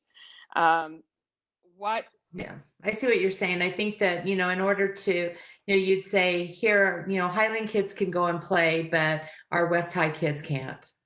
Correct. And so there's a equity issue there, obviously. We do. We have a real equity, and we have a lot of kids from those zip codes that are at East High also. We do have a few that are at Highland, and whether they're on the baseball team or not, I don't know, and nor would I care to find out. I want the equity amongst all of our players. And as Sam has said, we're not looking just at football, or that football is our child that we're always after. It is, we want to make sure that all of our kids are safe, all of the public is safe. And so they can practice on our fields and come back up and practice on the field. It's just the going outside of our area and then telling another group they're not allowed to be able to do that. And I can't feel ethical about telling West High nor East, you can't do that, but Highland can. I just don't think that's fair that really builds more gaps than we already have within our high schools. Missy, thank you. I appreciate, the feedback that you've given me, and would just encourage, for us to definitely see that the guidelines that you've put together with return to play. Thank you. Okay. And I have reached out. I will reach out to the parents. I wanted to wait till after this meeting, and I was hoping that Christy, you would be able to discuss this with me too. So I'm glad that this was brought up. That sounds great. Thanks so much, Missy. And before we move to Catherine, I do want to say to board members that remind you that Superintendent Cunningham said we would have these guidelines attached, or she would send them to you. So you'll have them. I think tomorrow. Yeah, she'll send them out tomorrow, and then you'll have them, and feel free to share them. Go ahead, Catherine. So I also really appreciate the detailed report and hearing about the safeguards that are in place. I recognize that kids want an outlet and need an outlet. And I have a child in high school myself that is a dancer and has not been able to dance and continues to not be able to dance right now because of COVID restrictions, and we understand why those are in place. I do understand that being outside is a little bit different, but I am very concerned about this policy in general. I feel like our COVID policies as a country, state, city, and possibly even as a school board are very political, and that the virus hasn't changed, but our understanding and our feelings towards what's permissible has changed, that our feelings have changed. And I feel as though we need to be taking this virus really seriously, as we did in the beginning and as we will continue to do, I hope, when school starts in the fall. Like Sam, I think that having people playing what are really contact sports, I think it's almost impossible to avoid scenarios where transmission would be likely. We know right now that transmission is caused mostly by aerosolized droplets. And with athletes are breathing heavily, it is hard to avoid those droplets. If you are panting, the droplets are sprayed into an area, and I think that it really makes transition, along with sweat, very likely. What we know is that temperature taking can prevent some people that are immediately sick, that they already know that they're sick because they're not feeling good. But what we also know about this virus is that you're sick before you feel sick, before you have a temperature. And we also know that many people have the virus without developing any obvious symptoms. So it seems to me that we could easily have students playing that are sick. So I respect the fact that students have mental health needs. I think all of our students have mental health needs. I was concerned when I heard that we were playing football and soccer. I don't know what other sports we're playing. It seems to me that possibly we could play tennis safely. But I don't think that there is a way that we can be playing football safely right now. I don't think there is that all the social distancing efforts that I've heard you talk about, which I appreciate very much, Missy, I don't think it's still a safe thing for us to do. So I know this virus has a lot of sequelae, associated health risks that happen afterwards. There are things particularly that affect young people, like pediatric inflammatory syndrome. And also there are other things that happen like strokes and heart problems and kidney problems. I don't think we have seen the end of those sequelae. I don't think we know yet the end of those sequelae.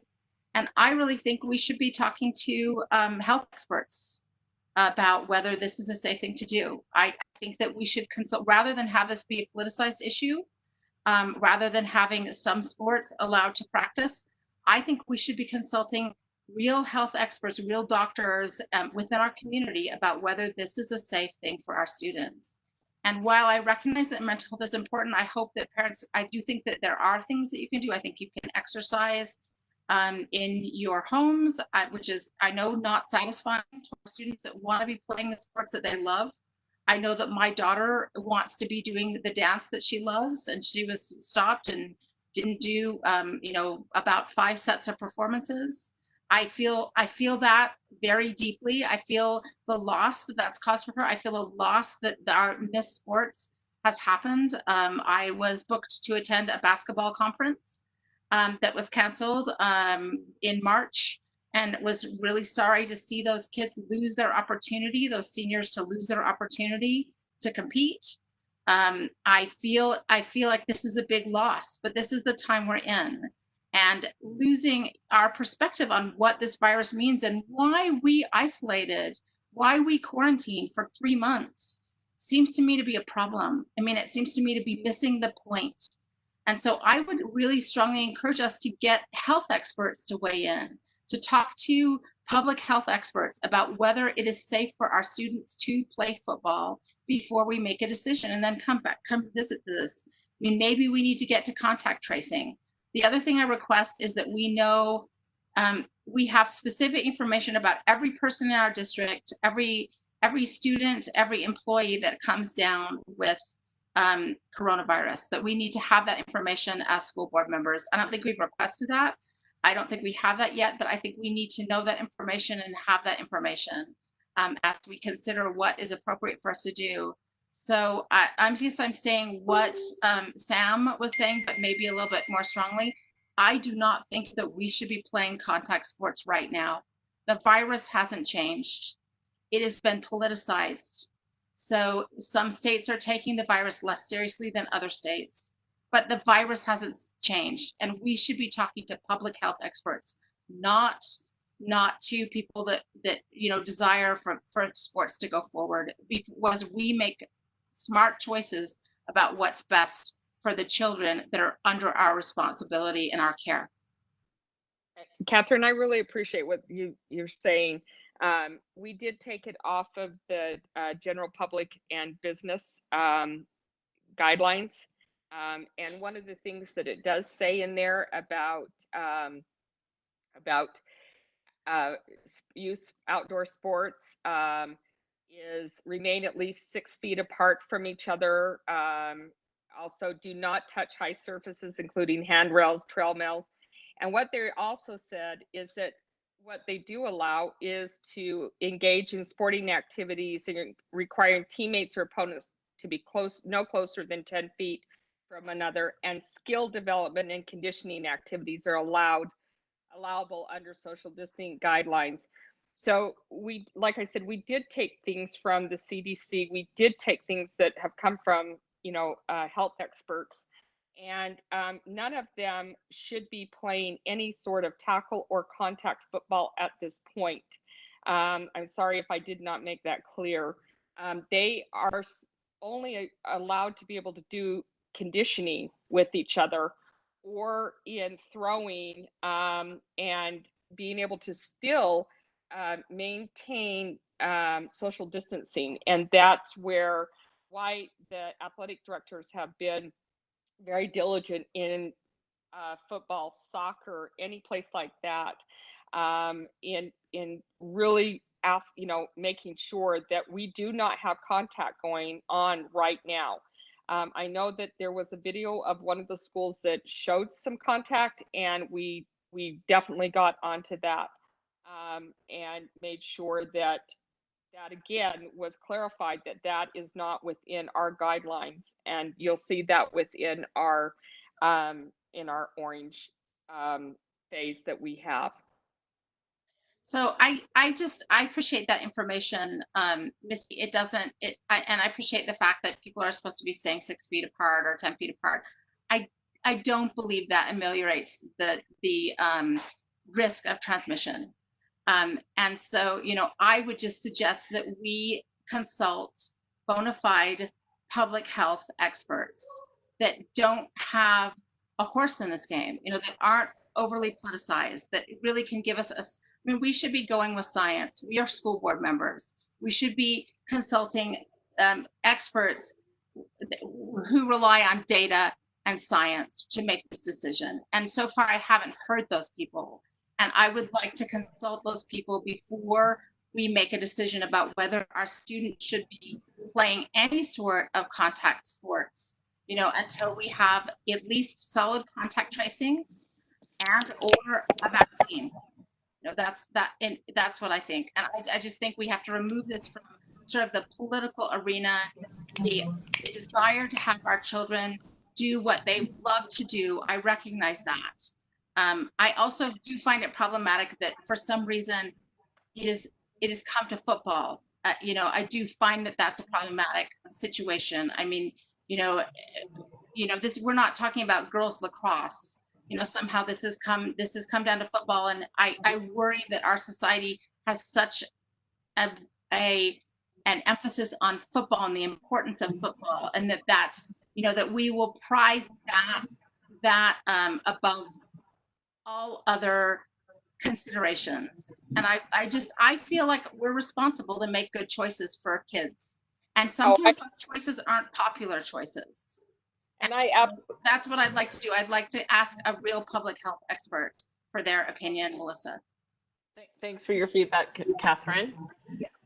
Mike, you have a comment? Your turn. Your turn. I'm glad that we're streaming this because I'm sure I'm going to get a few emails back from parents and people who agree with me. We can't hear you very well, Mike. Can you speak into the microphone? Can you hear me better now? Yes. Go ahead. I'm glad that we are streaming this because I'm sure I'm going to get a lot of feedback back from parents and people who don't agree with me. They need to know where I'm coming from. I'm an old man, I have lots of kids, lots of grandkids. And I went through the polio epidemic. I went through flu epidemics, one after another, where people from football and basketball got sick from other players. And I apologize to you, Missy, because I don't feel that we should have put you and your group through this. And I apologize to the young men and young women who want to play sports here in this state. And I don't think it should all be equal. And I think it's all idiocy. I don't think they understand what they're coming from. Who have put this thing together. Not you, Missy. I'm talking about the ones at the state and higher. I mean, I respect the COVID-19 virus. I do, just like everybody else. But I think it's ridiculous what they're requiring these young men and young women to do, to play sports. I think they ought to be able to go out and play sports and do what they want to do as far as sports are concerned, and not be handicapped and restricted. Masks and wipe your hands with sanitizer. A guy playing basketball or football, it's ridiculous. It's stupidity is all I can say. And I know people don't agree with what I say, but I'm not gonna waste my time trying to support this board and support anybody else who thinks that these kids should be handicapped as far as playing sports. Forget it. Let them play sports. Let them go do football and basketball, play baseball, and unless we want to make them all play golf and play tennis, where they don't have any contact at all. It's just ridiculous and stupid. And whoever come up with this idea in the state, wherever it came from, are idiots. I'm pardon. That's all I have to say. Thanks for your 2 cents, Mike. Nate, I saw your hand. I love you. Go ahead, Nate. Sure.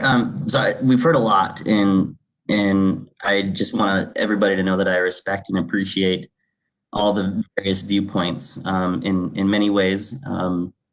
What I will say is not necessarily my own comment in the sense that, well, first, I do believe that we have to be very, very careful with everything that's going on. And I don't think that second opinions can hurt us in this process. But my comment is more of a question back to Missy. Just hearing the discussion in this report, what are your thoughts on how do we balance what we have available to us and how we can be more cautious? How do we work to make sure that we're regulating and instituting, the regulations as they're written? How do we hold people accountable if they're not? These are some of the things that I'm wondering and questioning. Knowing that contact isn't, a part of everything right now, but I don't know. There's just there's a lot to this, and I think that what everybody said has a piece to play in it, especially the politicization of the virus, varying from state to state. And I get that. But I'm just wondering, after hearing this conversation, what kinds of things do you feel like you want to take back to your teams of athletic directors to make sure that our kids are the safest that they can be under the current guidelines that we have available to us? I'd like to answer that, Missy, before you. I'd like to weigh in just a little bit.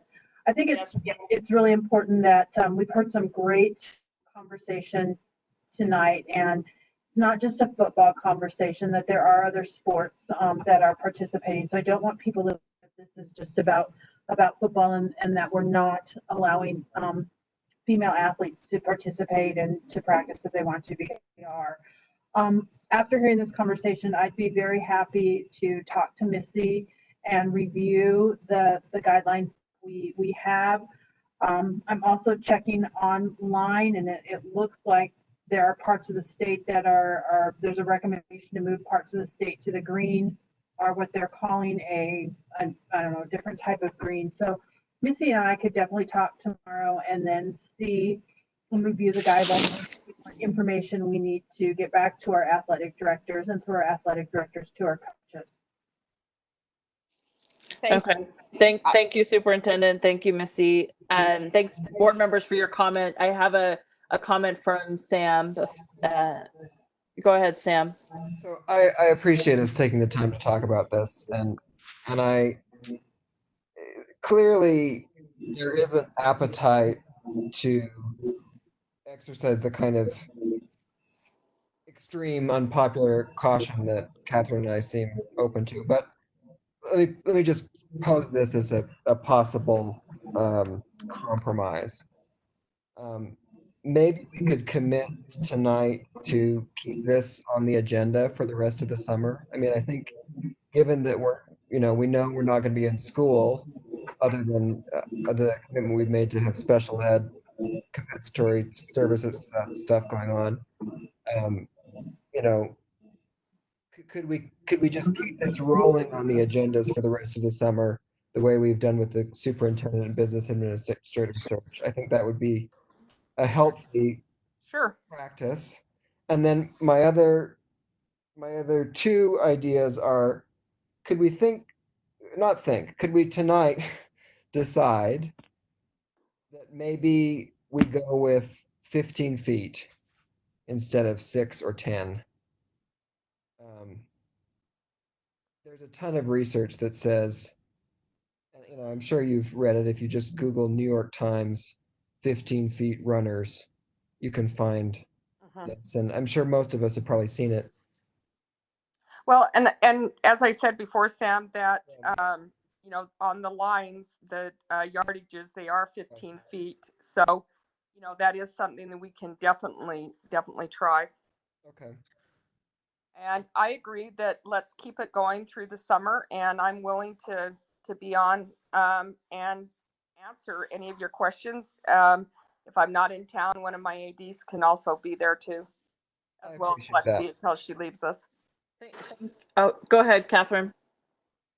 Can I just finish? Go ahead. Yeah, finish. Finish, Sam. That would be, if we could try 15 feet, I would, and I obviously want to hear from other board members about that. I just think I don't know that it's 100% safe, but it seems to me that's a lot safer place to start for athletic activity.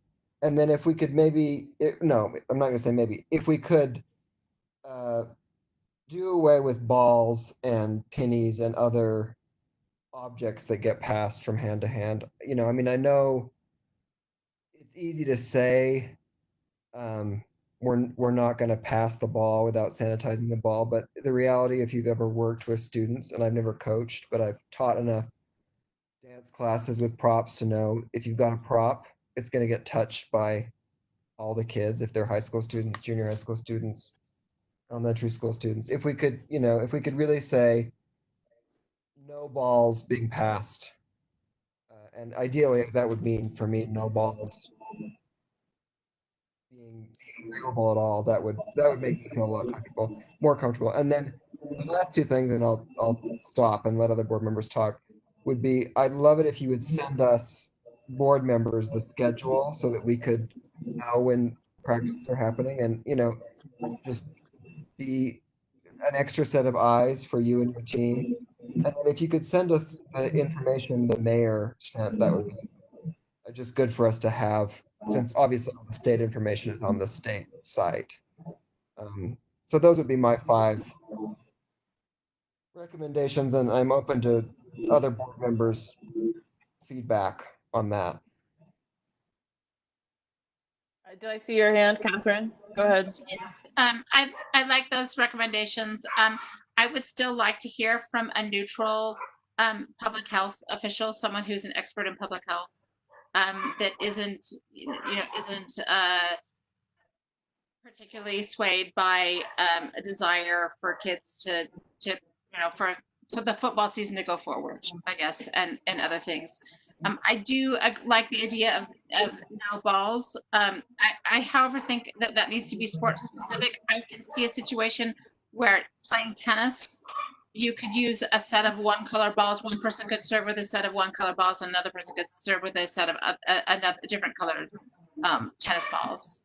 And so I can see that in some situations you could actually separate that, and that would be more effective. And so, I mean, it'd be hard for them. I think you can do some football practicing without a football, but it would be hard to do any tennis practicing without a tennis ball. And I think you could maybe do something. So I do think it needs to be sport specific, maybe a little bit.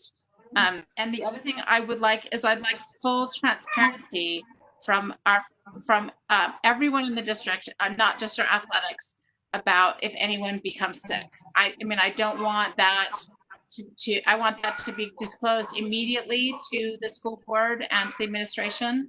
And we need to know that immediately if someone becomes ill from the coronavirus. Probably being sensitive to HIPAA and FERPA. Absolutely. Right. I'm not saying that we need to be sensitive about privacy, but that needs to be, and it wouldn't be said, but I think we need to know immediately if there's any transmission within our district. Thanks for that, Catherine. I mean, I've got thoughts on this too, but I think I saw Christy's hand. So go ahead, Christy, and appreciate that. Thanks so much. So I would like us just to take a breath for a minute and, to recognize that obviously this is a complicated issue and it has many sides to it. I want to go back to what Nate said a few minutes ago, which was we need to find a balance. I think that's super important. And I don't think that we should do that tonight. I think that what I'd like us to do is just give direction to the superintendent and Missy and have this on our report, as Sam has suggested, each time on our agenda, so that we have an opportunity to reach out and talk to, well, actually, have Missy and the superintendent and the ADs reach out and talk to our coaches, our parents, and look at how we can come up with some ideas for not creating more roadblocks, but to be able to have a conversation that has balance in it. And also making sure that we're paying attention to, yes, we're in a pandemic, that is absolutely something that we need to do. Choices that are being made by parents in their homes with their kids right now, those are their choices. But I think that to create some balance in the district, we need to be able to have all those sides, like what you said, Catherine, get a second opinion, whatever we need to do, but let's continue the conversation. I think that Sam, you suggested that it go on our agenda, from this point forward, and I agree with that. So let's not make any decisions tonight about this. I think we've had a really good discussion. And I would be a proponent to say, let's give some direction for more information and then circle back together again, knowing, Missy, that obviously we want to make sure that, the practices that are being held are being done with the guidelines, in place. That's my 2 cents. And I would echo that. I do think it's something we should be talking about ongoing, and in relation to athletics, but also all activities and school itself. I mean, this has got to be an ongoing conversation as we do return to activity. I think we need to be doing it with this kind of conversation and concern all the way through. But I do think we need to recognize the amount of work that's gone into trying to creating these guidelines and give them some opportunity to see how they're working. I would be more comfortable with not making any action tonight, but just continuing the conversation. Nate, I saw your hand. Yeah, for sure. So again, I just appreciate the discussion and Lexi for looking into this more relative to my questions to Missy. Just a few things that I'm thinking about as this conversation goes on. I definitely think this needs to be an ongoing discussion. I definitely think second opinions are a good thing, and that I think we should pursue those. Relative to if this board makes a decision tonight, I would support the 15-foot distancing, as well as the just the various types of equipment that are used based on a sport level, if that's a ball or a racket or a club, what have you. So those are just kind of some of the areas where I'm at right now.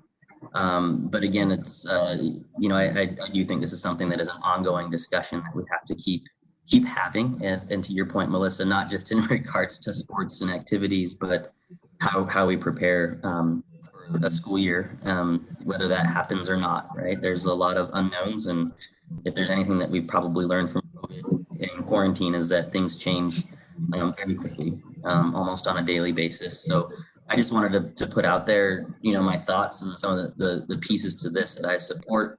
I'm sorry if I've missed any. I do not mean to miss any. And it's not out of whether I don't support them or not. I just feel like we definitely need to continue this conversation.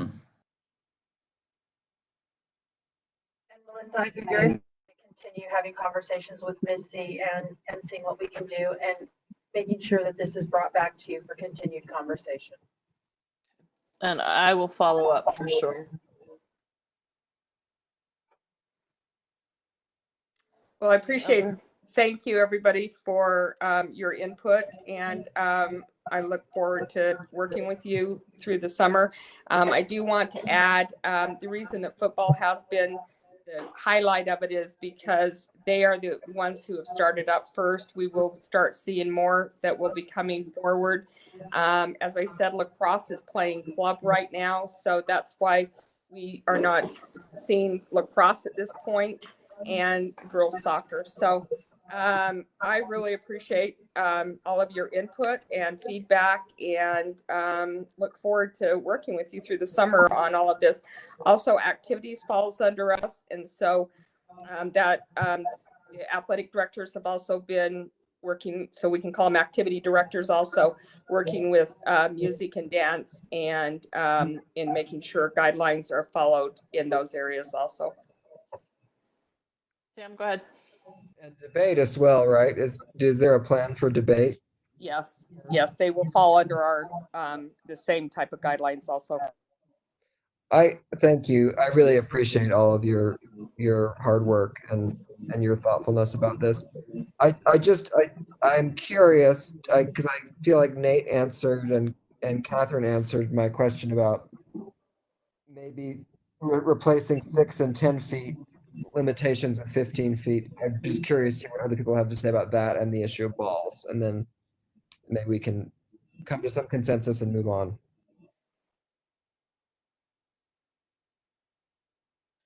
Go ahead, Michelle. I'd like to keep our trust in all the work that Missy's done. And again, like everyone says, to continue the conversation, because I think that they've done a lot of the research. So I would like to keep it as is, how they have it for now, and trust that they're doing everything that they can in gaining the knowledge to make sure that everybody is safe. That's where I'm at too, Sam. I don't want us to start nitpicking it when I want us to keep talking about it.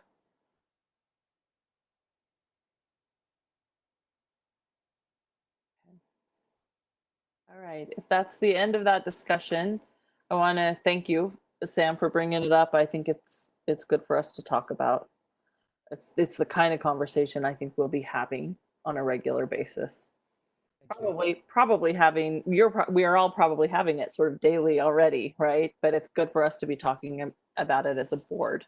So thank you for that, and I honor that discussion. So thank you.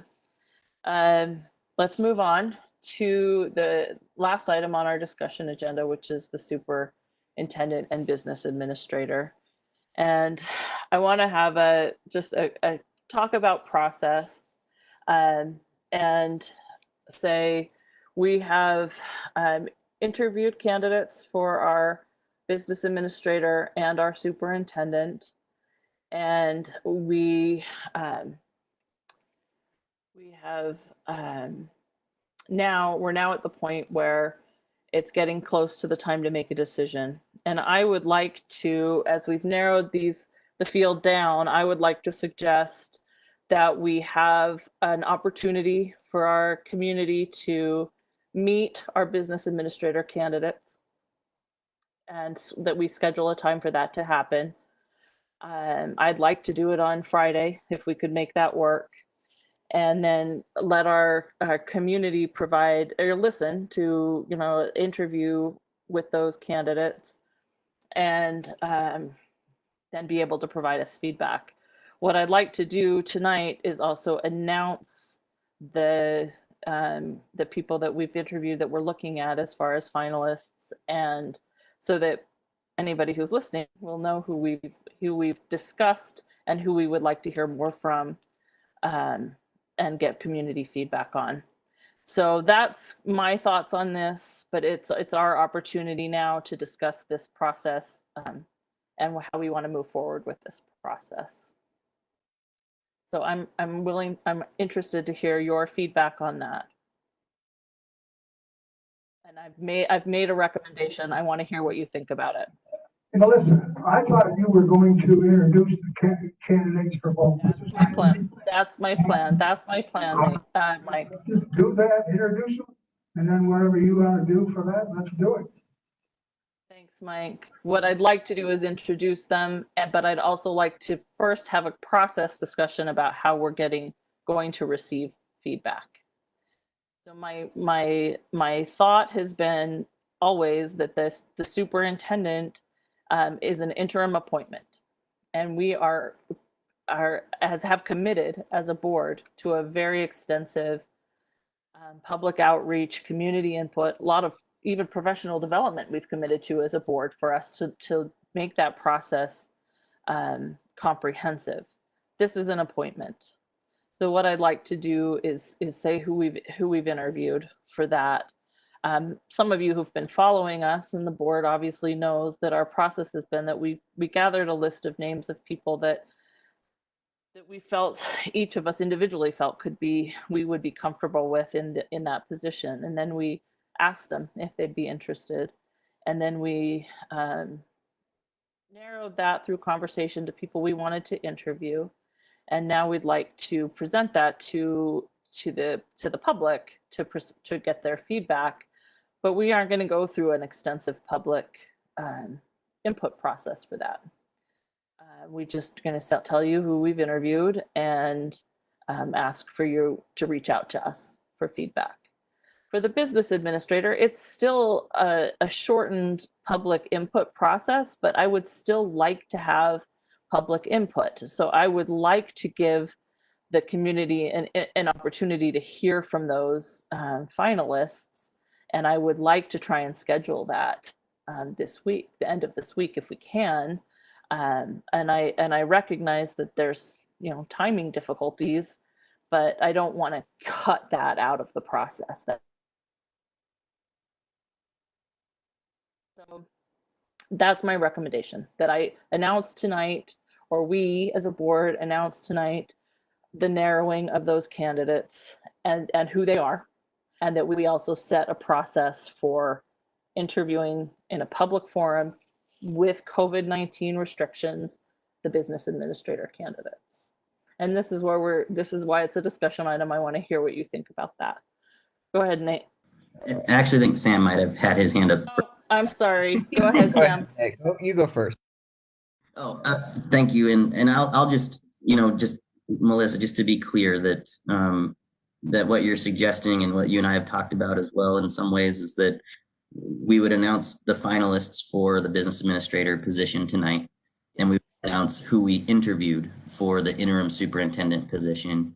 Okay, perfect. I know that is something that I support and would certainly be very supportive of having some kind of a discussion, an event, an interview process with the two finalists for the business administrator position on Friday. Okay. Thanks, Nate. Sam, go ahead. And I'm supportive of what you and Nate have just described. So Nate made the clarification that I was going to make, so I endorse that plan. Thanks, Sam. Any other comments? Yeah, let's just give the names out. Let's just give the names out, then we can do what we have to do. I think that's what I'm hearing, Mike. Go ahead, Christy. Thanks, Melissa. I think that providing the names out to the public is a good choice. What I'm concerned about is how are we going to set a meeting?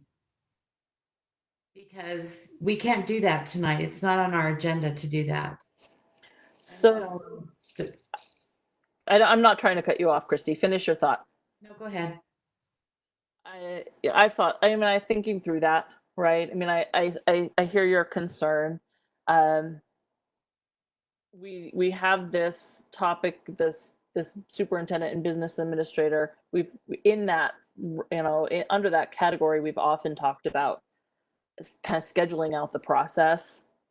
So it's not noticed as a calendar item, but it is there as process. And we did talk about kind of keeping Thursday or Friday as a soft possibility. So maybe that's something that Patrick could give some feedback on. Another possibility would be we have a meeting noticed. Well, first let me have Patrick weigh in on that, and then I can kind of weigh in on another way of maybe doing that. I just think it's important that we have that opportunity for people to hear from the candidates. So maybe I could go ahead and then finish my thought then. So okay, go ahead, finish. What I'm worried about is that we have not taken any formal action at all, even on saying keep open the 4th and the 5th. I'm not trying to stop the process, but we do have a process of changing our meeting schedule. And so I want us to honor that. That's what the public should expect, and that's what we should expect of ourselves, is to keep that process as clean and as transparent as possible.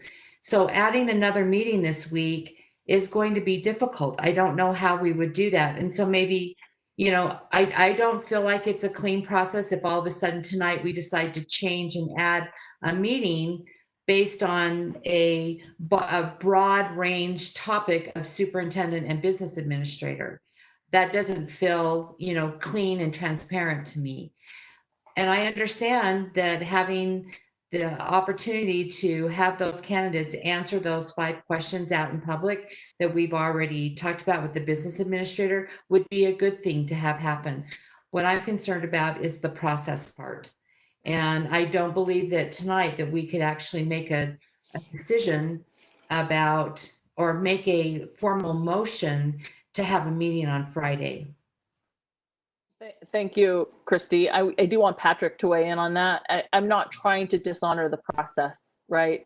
I'm with you on that. I just want to make sure. I also don't want the alternative to be that it doesn't happen. So this is a conversation to see how we can make it happen. But let's go ahead and let Patrick weigh in.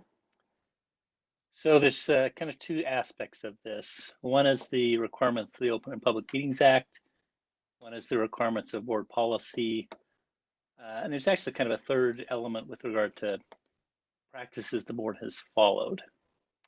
As far as the Open and Public Meetings Act is concerned, the key question about whether the board could take action in the form of scheduling a meeting on Friday would have to do with whether that falls within the scope of the superintendent business administrator agenda item that's listed. I think that given the fact that through the course of the recent meetings when that has been on the agenda, that process, including making arrangements for when things are happening, have been part of that discussion, that would be within the scope of that and could be permissible as far as the Opening Meetings Act is concerned. With regard to the board policies, I'm not aware of something specific in the board policies that would prevent that being done at this point, so long as it's within the scope of this agenda item, as opposed to a specifically listed, we're going to talk about calendar in the abstract, as opposed to calendaring that might be related to this process that we've been talking about. As far as the practice has been, I understand the practice has been, as Christy has described it, that's kind of a question for the board to evaluate whether this circumstance warrants a departure from the practice. But I don't think that the board has bound itself as far as the policies it's implemented in that regard. Now, of course, that's just things from a legal perspective, and there's obviously practical, pragmatic considerations that you properly can take into and should take into account. Thank you for weighing in on that, Patrick. I think what I'm hearing you say is we could do it. It would be unusual, and it may not be the best and cleanest way to do it. And so another thought would be for us to use our Tuesday, the meeting that we have noticed for Tuesday, to be our meeting for interviews. And in that meeting, schedule a meeting for a couple days later to do an appointment. It also gives us a little bit more wiggle room as far as receiving feedback this week. Sam? Given the urgency of the situation, which I know we all feel, what if we just appointed one person to do the interview? I mean, it doesn't sound like we're going to be making any decisions or having really any board discussion at this meeting. It will just be the questions we asked in our closed session interview, plus whatever other input we want to solicit from employee groups or other, partners or other parts of the district. So, Melissa, if you want to do that as president, I'd be happy to have you do that as just a Zoom meeting that's posted publicly for the candidates plus you plus association leaders that we want to invite. Or if you're, you've done a ton of work. If you want to nominate Nate to do it, that'd be fine with me. If you nominate Nate to do it as vice president and he's working or overwhelmed, maybe he could nominate one of the 5 of the rest of us. I don't think it's a hard job. All you have to do is get on and read the 5 questions that we've already asked, and then read whatever other, input in terms of questions we want to solicit from other stakeholders. That's an interesting idea. I hadn't really thought of it that way. So you're saying not notice it as a meeting of the whole board. Just okay. Nate, did you have a question? And then Not I a want question. Patrick to weigh in on that too. Okay, and not just a question, and that was actually something that's been going through my mind, and very, very noted, and thank you, Christy, for bringing up that concern. And that was just what Sam had suggested was something that I've been going through in my own head, that maybe it was just board leadership that did it. Technically, we could have up to 3 board members without violating the meeting law if it's just a public event. I would be happy to support that, and I am certainly available on Friday evening to participate in any capacity that the board sees fit. Okay. Patrick, go ahead. Will you weigh in on that?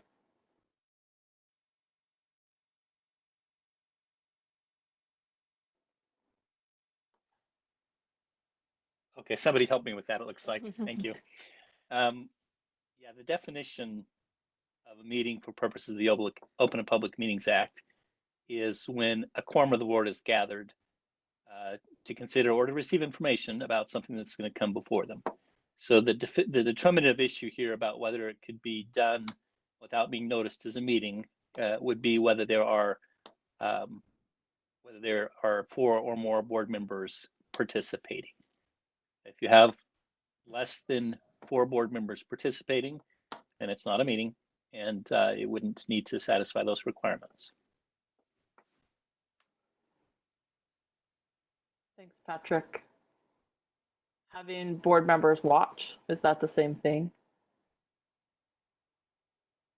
Well, that's kind of a difficult issue, because the way it's defined in the statute is it includes receiving information on something that they're going to take action on. So yeah, I think that having board members watch that process would be effectively having them participate. I mean, it's a little bit different since this is done electronically. You're not sitting there in a room, but yeah, it's that would present a potential issue. Okay. So what I'd like, board members, is for you to tell me if you want to proceed with figuring out a way to do a public interview with our business administrator candidates. You can give me a thumbs up. You want to at least do that. Okay. If we want to do that, there are enough of us that want to do that, then I would say let's figure out how to do it in the right way. And so I would see two options. We could set up a meeting on Friday that 1 or 2 board member host that's a public meeting, that's on a WebEx kind of conference call that we have only 1 or 2 board members participating in, and the rest of us can watch it. Or we could do it on next Tuesday, June 9th, when we've got a meeting noticed, even though we haven't posted the agenda yet, and in that meeting schedule the next one, which would be the appointment meeting. Then it would follow our process. It would be pretty clean that way. But either way would work. I want to know what board members are thinking. And if there's another way to do it and do it timely, I would like to hear that too. So I'm just presenting 2 options, and I want to hear what you think about those 2 options. Go ahead, Sam. I move that we send to action your first proposal, that you and Nate put together a meeting offline with 3 or fewer board members present, and then any board members that are present at that meeting can brief the rest of the board in the next public meeting on the 9th. I don't think we want to drag this out any longer. Mike, no, that's against the law. You can't keep me out of a board meeting. I don't want to hear it, Sam. You're not going to board meeting without me is there, present or on So- stand. This is not a board meeting, Mike. If you No, want you're to bullcrap. there, that's fine. I'm not listening to you anymore, that's it. maybe Mike, if you wanted to be one that participated, if we No, had I want four all board 7 members of that them. were willing. All 7. And then the only way to do that is next. 7. The only way to do that is next Tuesday. So I want to. Time for that, June 9th. We have a motion, so if someone wants to second it, we can vote on it. And I don't second it. I know you don't second it, Mike. Thank you for that. Do I have a second for that? Okay. So, I'll second Melissa. I think that, I think that we need to go forward with something. It depends on how there are many people on this board that think that transparency is desirable, including me, and that we'd like our community to be informed and be able to respond. We're in a situation that's not ideal. I think that you've come up with a solution that's pretty good, and I think we need to move forward with these appointments. okay, so I've got a motion and a second. Go ahead. I'm just wondering Discussion if, to this motion. yeah, I was really before the discussion hoping that Sam could just restate his motion, please. Sure. So I moved, and I will try to be clearer this time. I move, I'll say it in the present tense. I move that we send to action Melissa's first proposal, which as I understood it was a non-noticed meeting that is not subject to the public meeting requirements because 3 or fewer board members will be there. I'm imagining that that's either the 2 of you plus any one board member that wants to be there, or just the 2 of you, or just one of you representing board leadership. I'm fine with either of those options. Thanks, Sam. And Catherine seconded. Any other discussion to this? So my comment will be to own that this has been a difficult process with a shortened timeline, and that I didn't necessarily expect to be here where we're at trying to do this like this. So I didn't plan for it as well as I should have, and I'll acknowledge my role in that. But I don't want us to forego the opportunity to have public feedback and the public hearing the candidates and them speak. So I want to make it work, and I want to make it work in a way that the board as a whole can support. That's my 2 cents on this. Go ahead, Christy. It's obvious, to me, that if we had started in a different place from the very beginning of how we conducted these interviews, we wouldn't be in this situation. I also agree that, I've always wanted, the opportunity for the public to hear, who our candidates are. So I'm not going to vote against that because I think that it's important that they hear that. What I'm not happy about is that it's only going to be a few of us participating in the NAT. That now we've eliminated 5 of us in participating on Friday night. That we can't even look in on it. It only can be 3 people. Now, maybe the rest of the board feels that that's okay, but this is one of the most important things that we do is participate in hiring the superintendent and business administrator. So if that's what our option is, for Friday, to be able to ask those 5 questions, of the people that we have chosen to be in the finalists for this position, then I want that opportunity for the public. But then I want it noted that I'm very disappointed that it will only be 3 people and not the 7 of us. Okay, so go ahead, Michelle. Nate, you had your hand up too. Did you want to go first?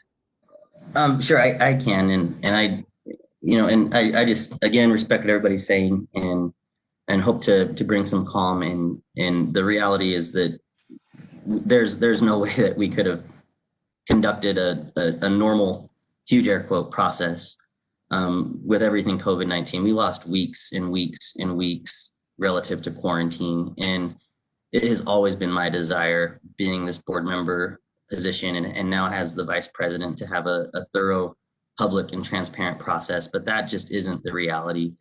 The truth of the matter is that we have opinion that we could do it on Friday through a public process where each and one of us can participate. But there is a differing of opinion, right? So what I'm begging this board to do is to think about how, we can do this. While it might not be what we've done in the past, it certainly isn't anything that is outside of the realm of the legal boundaries that we have set to us in a board meeting and discussion based on the topic and the types of conversations that we've had. So if it is the desire of this board to move forward where all of us participate, then I would probably vote against this motion to make sure that we actually move forward where we all can participate on Friday. I just want to put that out there, that unique circumstances and times call for unique measures that certainly aren't precedented, but nothing is in this time.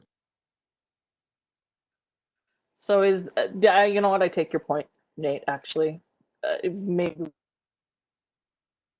these are unprecedented times and we call a meeting for all of us and do it on Friday. Go ahead, Michelle. Yeah. No, I agree. It doesn't sit well with me. Legally to only have 3 people there and then to have everyone else say, okay, promise you're not going to watch. I think it should be a process for all of us. And I do agree as well, like we need to get it done and we need to get it done quickly, but we do need to get it done correctly. And so I don't think I could support not having us all there on Friday. And so, yeah, if we could come up with a way to do it, I would be happy to do that. Go ahead, Sam. I'll just rescind my motion because it clearly is not going anywhere. Thank you for your feedback, colleagues. Can we move forward with all 7 of us on Friday? Can we be comfortable with that? I can, Melissa. Christy's not. Anybody else want discussion to that? If we hold... I'm just trying to figure out how we do that. I mean, you're going to say that we now put a motion forward to add another meeting. That's what you're asking us to do tonight? That's what I'm asking. Not on our agenda. All right. The only way, you heard Patrick, you heard what is it's sort of loosely under the part of this process. And in order for us to make this process work, that meeting is necessary. That's the train of thought. Go ahead, Sam. If we wanted to be really creative, we could have 2 separate subcommittee meetings, three board members with each candidate. One person would have to bow out of that, and we could report to each other one-on-one. I mean, I just think this is silly. Like we've heard the answers to these questions in a closed session, right? I'd be curious to know if there are other questions that SLEA or SLASA has. I'd be curious to know what the answers were, but I'm happy to let any one of the 6 of you report that back to me. I trust you all to be able to report back the question and the answer. So, whatever way we want to do it is fine with me. If we want to go ahead and notice a meeting, I see Christy's point about that being a little dicey, but let's just make up our minds. I think either way is fine, and I don't think that we're at risk of not getting the information we need to have as board members. We as much as it's true what Nate said, that this process has been delayed and derailed by COVID-19, we have worked hard and we've gathered a lot of information with the help of each other and Richard Stoll, and we will have the information that we need to make the decision on the 9th about the business administrator. So I just want to jump in for a second and say that it's not about, for me, having that open meeting. I think that that's something that I've been asking for all along, is for those candidates to be able to be seen by the public.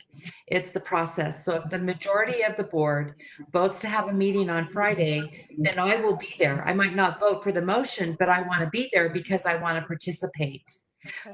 The process part is what we're setting a precedent right now, just as long as everybody knows that and everyone's fine with that. And I totally take point to what Nate is saying, you know, that it's unprecedented times. But we know that, just so that you know where I'm coming from, I will participate on Friday, but I won't vote for the motion in a positive, which it already seems like there's already a majority that will put it through to have the meeting on Friday. Can't we just give the names out and put it on the agenda for the 9th and just quit, no more, don't say any more about it, just do it. We can give out the names tonight, Mike, but we can't without delaying the process of making appointments, not add a meeting between now and Tuesday. Why can't So if we want to add that meeting on Friday, then we can do those interviews in public and we can then make an appointment still with our, and admittedly, it's an arbitrary deadline, but we put it out as June 9th when we want to make our appointments. I'm reluctant to change that because that's the expected deadline and these are decisions that really need to be made. And I take the blame as much as I can. I mean, COVID-19, yes, lots of things. I'll take blame. I'm new at this and I'm learning.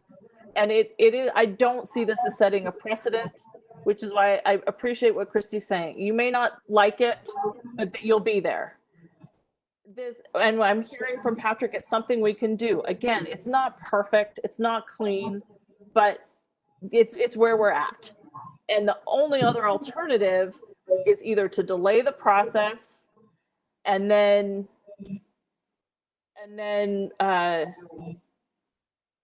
we could delay it at that end, or we could not provide feedback from let the community provide feedback. Sorry, I'm stumbling. And I don't think either of those options is great, right? We could delay it by a day. I mean, we could say we'll meet June 9th and June 10th and do what you're talking about and just delay it by one day, but that doesn't provide a lot of feedback after the interviews to the day we make the appointment. So here you're getting me thinking a little bit out loud, and obviously I'm stumbling. I get that it's not clean. I own that it's not. I do not think we're setting a precedent. I think we are acknowledging the difficulty of the situation and trying to make the best of it so that we can announce those people we're thinking about tonight. We can still hear from them, the business administrators, and then we can make an appointment. If we want to wait, I mean, I just want it to happen, and I want to do what the board wants. My suggestion, because I know where we're at, is just to say, let's meet on Friday. Take Patrick's counsel that, you know, it's not perfect, but it does work. Set that meeting, have those interviews in public, and keep our Tuesday appointment date for appointing both the business administrator and the superintendent. If there's, can we do that? We need to move that to action, or do I have a general? One more comment. Please, Mike, go ahead. I remember appointing 2 different board members the same night we interviewed. Why can't we do that? We could. Publicly. We could. If people have complaints, let them call up. If we're going to be here, are we going to be here on the 9th? We'll be here on Tuesday regardless. So Tuesday, you know what? That's not a bad idea. We could do those public interviews on Tuesday and make the appointments on Tuesday, and then it's pretty clean. It's all on a meeting. It's not a bad idea, Mike. Actually, I kind of like it. Go ahead, Catherine. That's all. If the point is to have public feedback, that doesn't allow public feedback. If the point is only to allow the public to listen to the candidates, then that's fine. but it certainly doesn't allow the public to have an opportunity to give us feedback. If that is your goal, Melissa. It is my goal. You've heard me say that. Yes, I know. But I also think it's not about, because if we're in but yeah. I just think it doesn't allow us to get feedback. I just pointing that out. That's a good point. And what I would also say is by announcing the names tonight, it will allow people to kind of Google them. Better way of putting it, right? And give us feedback on what they think or what they already know. Go ahead, Sam. I'm going to want Patrick's feedback on this, but again, I still don't see why. I'm going to make a slightly more specific suggestion, right? Which is let's delegate to you and Nate as leadership the making of a video of this interview with our 5 questions plus whatever the 2 of you want to solicit from SLEA, SLASA, and other employee groups. And not air it live, so it's in no way a meeting, virtual or otherwise. But have you record it and post it on the district website and Facebook. And then anyone, including board members, can look at it, but it's just a video, so it's not a live meeting of any kind, subject to the Public Meetings Act or not. I'd be curious if people would be amenable to that. That's an interesting idea. As described, I don't think that would constitute a meeting. So that would not be subject to the open meetings requirements. What do you think about that, board members? Go ahead, Sam. Can I go ahead and just make that as a motion? And then we can discuss it as a motion? Yeah, go ahead. Oh, go ahead, Nate. Sorry, Nate wants to comment first. Yeah, I don't know. Sam, I appreciate the creative, nature that you have. I always have. And what I feel like I'm hearing from the board are a couple of things. One is that there's a desire for everybody to participate in this interview process or this public comment seeking, journey that we're on right now. The other piece is that there's a sensitivity to the actual process. And and the other piece to it is that it takes some people power to make sure that those types of videos are presentable and that they're posted and that somebody's taking the feedback and the comments. I just worry that doesn't necessarily meet the muster of what I feel like I'm hearing as a board member, that there's a desire that we all participate in some way, shape, or form. And personally, I feel like, and Melissa said it correctly, and Christy, I'm not making this a net. While you don't like the idea, that you would still participate. And to me, that says a lot.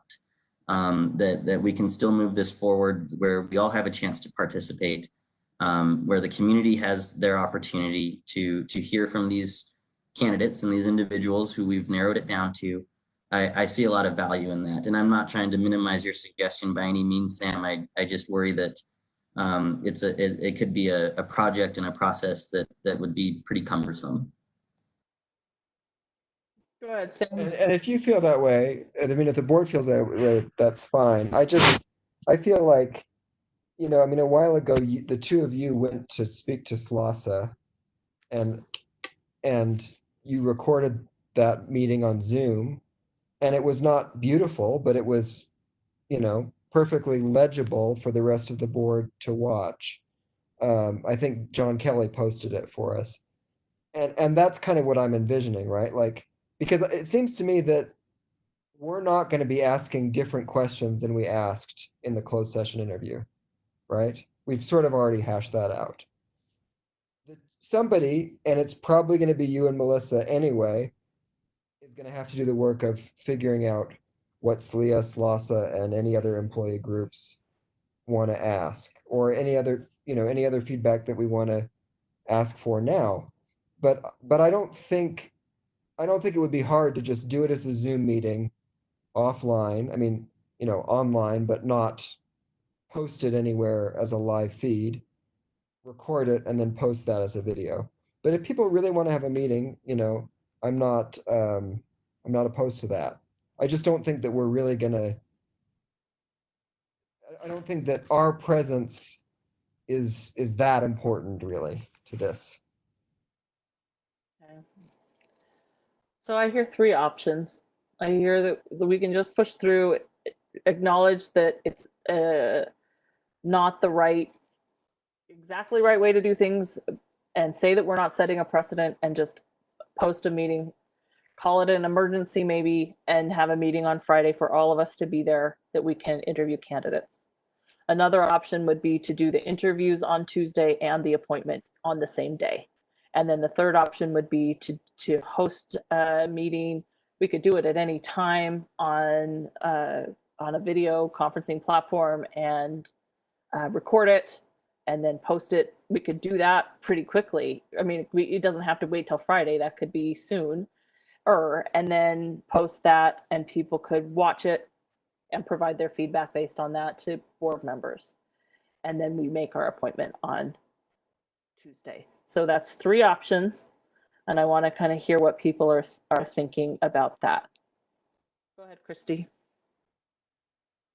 I think that the most transparent way for the public and for us to go forward would be to post a meeting, for this Friday and hold it so that all 7 board members can be there and participate. Okay. Thanks, Christy. Any other feedback? That was one of the options. I didn't number them, but that was one of the options. Go ahead. Any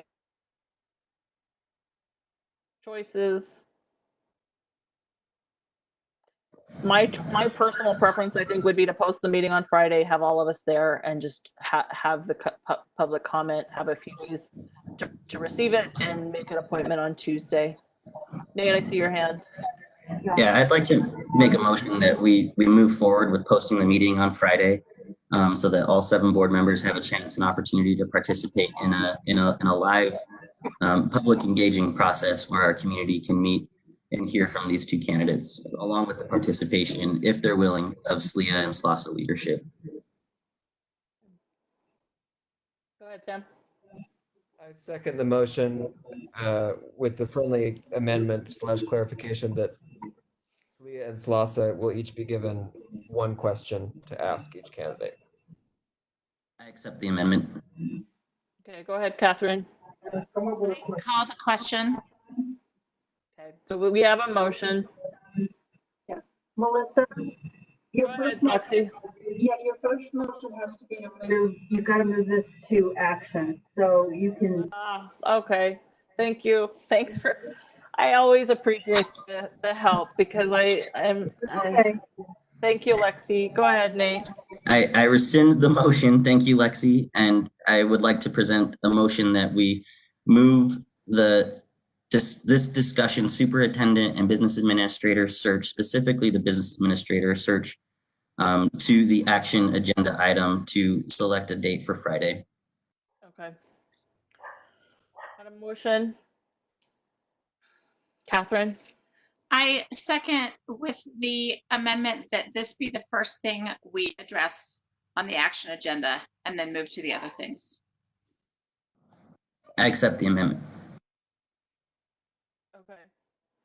So let's vote on that. We're moving this to action. To each vote yes. Mike? No. Okay. Catherine Kennedy, yes. Nate Salazar, yes. Samuel Hansen, yes. Melissa Ford, yes. Christy Sweat, no. Okay. So we've got 5. We'll move this to action. Thank you. So now, let me go ahead and announce the business administrator candidates and the superintendent, the superintendent candidates that we interviewed. Are we ready for that? Okay. Our 2 finalists for the business administrator position are Alan Kersley and Zane Wolstenhume. We look forward to hearing from them. And then the 3 candidates that we interviewed to be our potential interim superintendent are Stacy Briggs, Larry Madden, and Paul Sagers.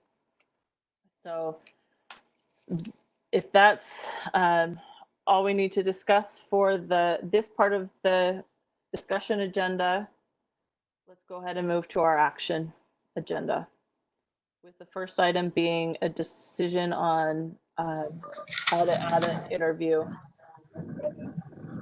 Potentially Friday. Go ahead, Nate. Yes, I would like to present a motion that we schedule a open public meeting for this Friday evening at 5 p.m. to have an interview process with both Zane Wolstenhume and Alan Kersley, our two finalists, along with, if the willingness of Slia and Slauson to provide one question to be a part of that interview process this Friday. A motion. Anybody want to second that? Go ahead, Sam. Sam. I second the motion with the friendly amendment that we will read the 5 questions that we already generated for our closed session interviews of these candidates. I accept the amendment. We've got a motion and a second. Any discussion? So go ahead, Catherine. I recognize that this is not ideal, but I appreciate the willingness of board members to come up with a solution that works for people. Thank you, Catherine.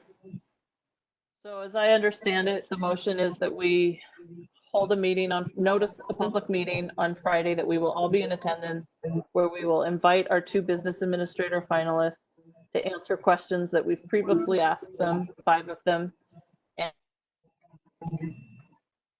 elicit a question from each of our association groups. Is that the motion? And we have a second from Sam. Any more discussion to the motion? Melissa, this is Lexi. Go ahead, Lex. Sorry, I have Christy. Go ahead, Lexi, first, and then Christy. I just want to clarify, is this an electronic meeting or in-person meeting? It will need to be like this. Okay, and then we have 6 employee associations. Just want to make sure, are you saying that all 6 get to submit a question? Okay, I just wanted to make sure. Thank you.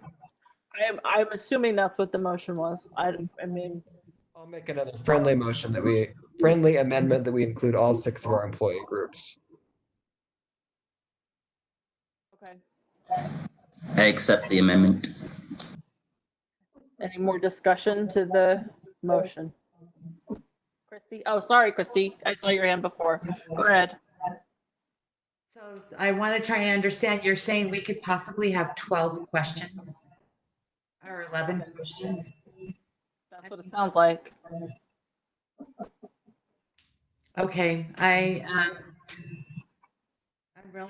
uncomfortable with that, but since you've opened up the door for, the employee groups, but I do want to say that this does set a precedent. I mean, for us to think that it doesn't, it does. Thanks for that input, Christy. Any other discussion to this motion? Otherwise, we can go ahead, Catherine. So I see the issues that Christy is bringing up, and I'm wondering if she has a suggestion. I mean, how would you? No suggestion? I think that like I said, I'm going to participate. For me, this is about a process, that this is unprecedented, that we have not put this on our agenda for the public to know that we're going to do this. Obviously, the public has always been in favor of us having these interviews in public. And so it's not about that piece of it. For me, it's about the process, and we've had a process in the past that we followed, and tonight we've chosen not to do that. So there isn't really a suggestion, because otherwise the only thing we could have done is to put it on an agenda for a future meeting and then talked about it and then rescheduled, to do our meetings the way we have in the past. So that's not an option to do that. So that's where we're at tonight.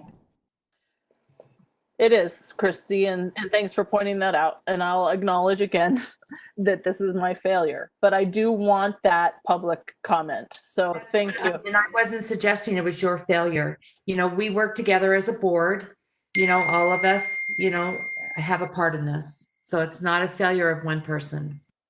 Thanks, Christy. So if there's no more discussions in the motion, let's go ahead and vote on the motion.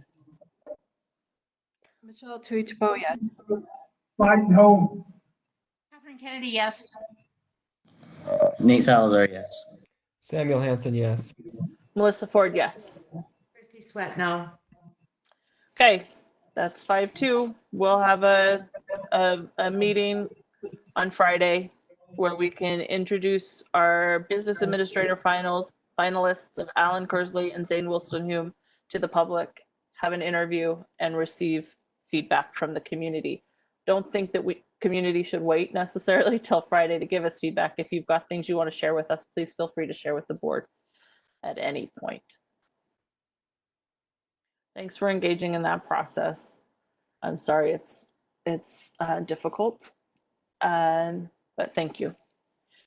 And now let's move to the rest of our action agenda. The next thing would be board policy G25 video surveillance. Do I have a motion? Go ahead, Sam. I move that we accept new board policy G25 on video surveillance and new board policy G26 interpretation and translation services. So the motion is to accept both of the new board policies. We have a second. I'll second that. Any discussion to the motion? I have something to say. Mr. Namelka has something to say. Go ahead, I Mike. believe we have adequate video surveillance. We didn't need a policy for that. I don't trust anything that comes out of the East Coast anyway. You don't like Vermont, huh? Is that what I'm hearing you say? I don't think people in Vermont will like that. I know. Okay, so your discussions of the motion is you don't like the surveillance policy because you don't We trust that. already have adequate video policy. We don't need another one. I just leads to more. So what happens now? Next, you're going to be video teachers in the teachers' lounge. And you're going to video teachers in their work lounge. That sucks. Sorry. Well, I think this is about how we make sure that we aren't adding more, how it's a policy about. Maybe I read the policy difference than you did, Mike, but thanks for that feedback.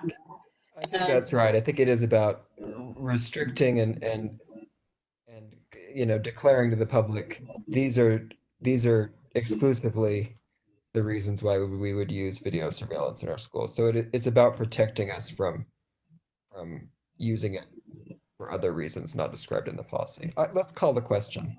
Any other discussion? Oh, wait, call the question. All right, let's vote on it. Go ahead. Michelle Tuichko, yes. G25, no. And yes on G20 and G26. G26, yes. Catherine Kennedy, yes. Nate Salazar, yes.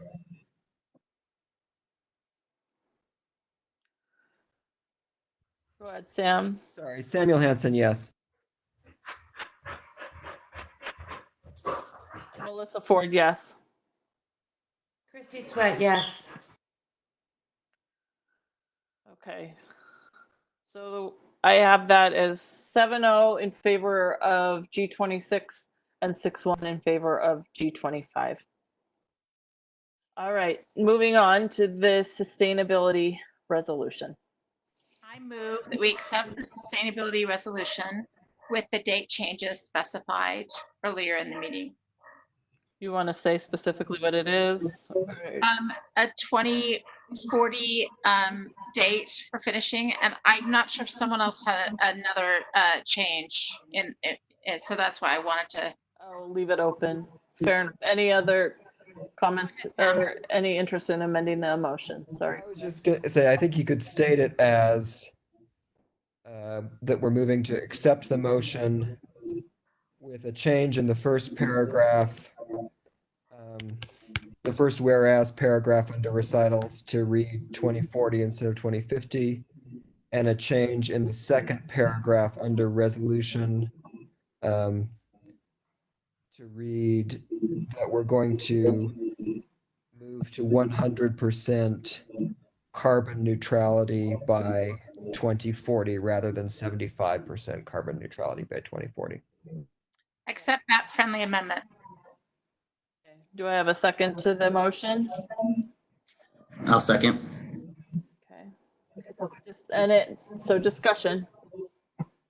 Any comments? All right, let's go ahead and vote. Michelle Tuichpo, yes. Mike Namalka, yes. Catherine Kennedy, yes, and hooray. Nate Salazar, yes. Congratulations. Samuel Hansen, yes. Thank you for holding us accountable for this. Melissa Ford, yes. Christy Sweat, yes. Well, there you go. Let's do a little cheer. And I will say this is great. And I want to make sure that we thank our student group and that we thank Christina Kindle, who's put in quite a bit of work on this. And I want to make sure we thank our facilities director, who's also been, Paul Schulte, who's also been involved in this and will be very involved in this for the foreseeable future. So thank you to you all. That sustainability resolution passes 7-0. Now, Melissa, we'll have Christina make the corrections, and then like we did with the inclusion policy, we'll send it to the board members and do a DocuSign or electronic signature so we can get it posted.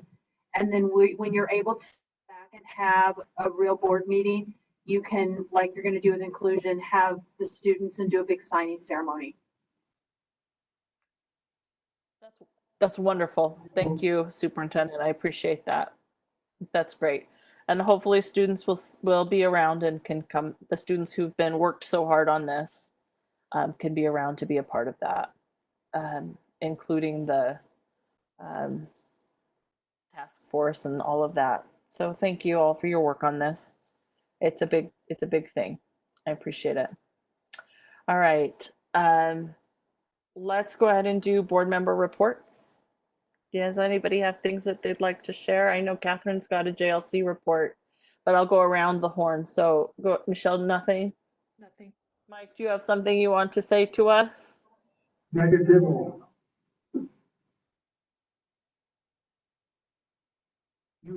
Okay. Oh, sorry. I wish I could hear you better. I'm sorry I can't. Catherine, are you ready for your JLC report plus whatever else maybe you've got to say? First of all, I appreciate SLUF and one of our local architecture firms for doing a food drive all of June. I really appreciate that. So I know that some of us got that notice, and I know that they're doing a big food drive, and they're really working hard on that. So I want to mention that and appreciate the efforts that are going into that. As you mentioned, Christy and I attended a meeting this morning for the Utah School Board Association Joint Legislative Committee, a board on which both of us sit. She actually is a member of the National School Board Association and attends for that reason, and I am the board's appointed member. So we heard today about the policies that the JLC, the Joint Legislative Committee, plans to consider as we move forward to this next year, and the prospect of likely budget cuts. Just so people know, they're talking about 3 types of cuts or 3 percentages: 2%, 5%, and 10%. So we certainly hope that it will be none of those, and that instead they'll give us the 6% that they promised. But we're also being very careful and cautious and thinking about what we need. So we encourage anyone listening to consider contacting their representative to talk about how education should be held harmless, and that educating our kids is a top priority for our state. We did hear some interesting comments from Superintendent Cunningham, who is in her role as soon to lead the JLC, that school boards do have some information about the kind of costs they will experience, but they don't have all the information about the costs they'll experience next fall. And some of the interesting things she mentioned was the fact that, for example, buses may have to do multiple routes per day if we have a morning shift and an afternoon shift, if we have to socially distance and have fewer kids in the classrooms. So that would run through a lot of gas money and a bus driver time very quickly. So that's one example of costs that we might encounter under COVID-19 in the fall if we are able to go back to the classroom. So we're thinking about those things. We're thinking about our priorities, and I encourage board members to contact me if they have any specific information about what the priorities, the JLC priorities are, what they're thinking about identifying as their priorities. I will certainly forward those to you because I would really like your input in order to represent you on that board. I wanted to mention specifically about West High that the counselors are continuing to go out of their way. They continue to drop off things to different students. Most recently, they dropped off all the IB medals to all the IB medalists at West, which was a big effort. And then they went and dropped off extended essay kits to all the students that will be doing extended essay kits for IB at West. So we appreciate that. I know they're doing things for other students as well, and we appreciate that. And the graduation plans, I appreciate the graduation plans that they're making. Last, I have a statement to read. I think it's important, and I appreciate the board's allowing me to take this to a little bit of time. I think it'll take a couple minutes. As a middle-aged white person, I have no quarrel with the Salt Lake City Police. I respect and appreciate our student resource officers, who are the police officers who work in our schools. I respect our local officers and detectives, the police chief, and Mayor Mendenhall. If I felt I were in danger, I would call the police. I know, however, that I can do this because of my privilege as a white person. Because my privilege is not true for all people. Some people are less safe when they call the police. I understand that my white privilege is not the same for Black people, and Black lives matter. The lives of George Floyd, Eric Garner, Philando Castile, Alton Sterling, Tamir Rice, Sandra Bland, and many, many others, those lives mattered. Most police are good people serving the public with diligence and bravery, but we know that not all of them are. In Utah, people of color, mostly Latino and Polynesian people, are disproportionately targeted by police officers. As a school district with school board members, administrators, and even teachers who are mostly white, we need to send the message to our students, many of whom are not white people. In fact, 55% of them, the majority, are not white, that despite our privilege, we understand their jeopardy, that the lives of people of color are more important to us than property, and that we, their elected representatives, understand that without justice, there cannot be peace. For this reason, if it had been my decision to make, I would have asked Mayor Mendenhall to find a different location for a staging site for police to use, and I would have asked her to find different buses instead of the Salt Lake City School District buses, because our students need to know that we stand with them, that we understand their jeopardy, and that Black, Latinx, and Polynesian lives matter. Thanks. And that's the end of my comments and reports. Thanks, Catherine. Nate, do you have a report? You know, I do. And, you know, I certainly want to thank all of our parents, knowing that this is the last week of school.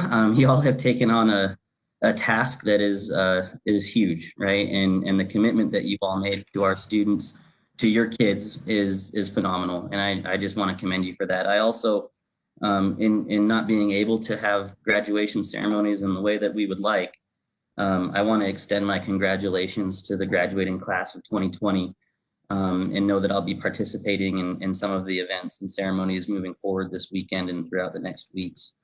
I also want to address this board and thank you for the work that we've done in getting to this point. There's no doubt that it's been a tough year. You know, 2020 has been hard on all of us for a number of reasons, especially because of COVID-19 and the unrest in our country, which I would also like to address in my own personal statement that will just take a few moments.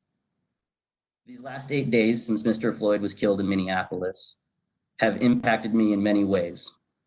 Honestly, I'm heartbroken, I'm scared, I'm angry, and I feel more vulnerable in my skin than I ever have before in my life. I say this because I know that many of you feel the same way. And there is no doubt that what is taking place will impact all of us in our community one way or another. While I do not experience the world in the same way as you do, I need you to know that I see you, I hear you, and I have love for you. We have to move forward as a community.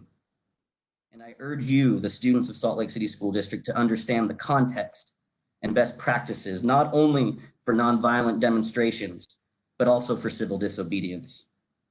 Whichever you participate in, be able to articulate why you were there and what you believe in.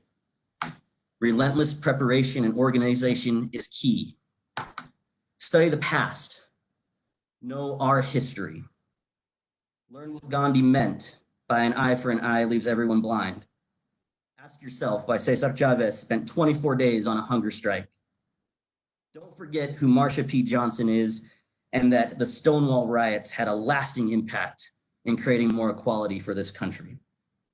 Find the poem that says, I am convinced that life is 10% of what happens to me and 90% of how I react to it. Prepare and organize for a new and better tomorrow. Lead the change as a collective and know that change takes time and countless wins and losses along the way, and don't ever give up. While these times are uncertain, and while the future seems so hard to comprehend, and while I am scared and while I am angry, I'm also hopeful. I'm hopeful because of each and every one of you. Thank you for inspiring me. One quote from the Reverend Dr. Martin Luther King keeps me going every day right now. And that is, the arc of the moral universe is long, but it bends towards justice.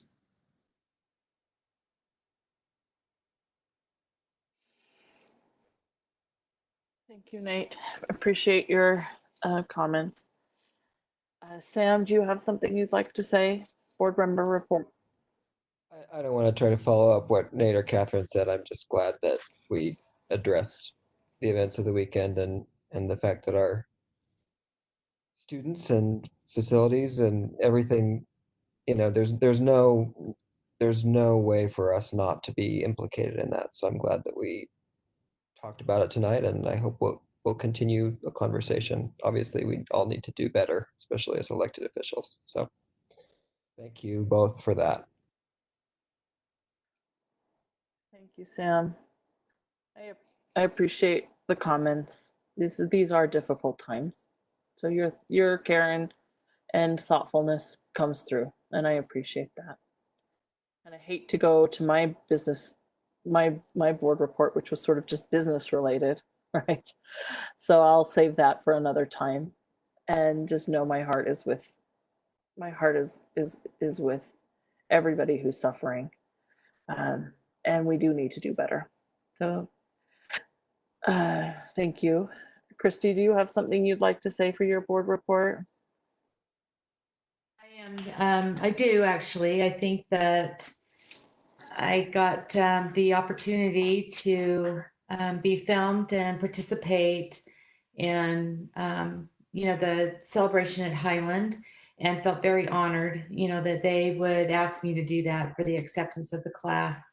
Last night we had a parade in our neighborhood for all of the graduates, that for 2020, and so many schools were represented: Highland, Skyline, Judge, West, and East Innovations. And I loved seeing, we took all the school colors. They were up and down my street, and then the students were driven by their parents, in their cars, as a graduate parade happened in my neighborhood.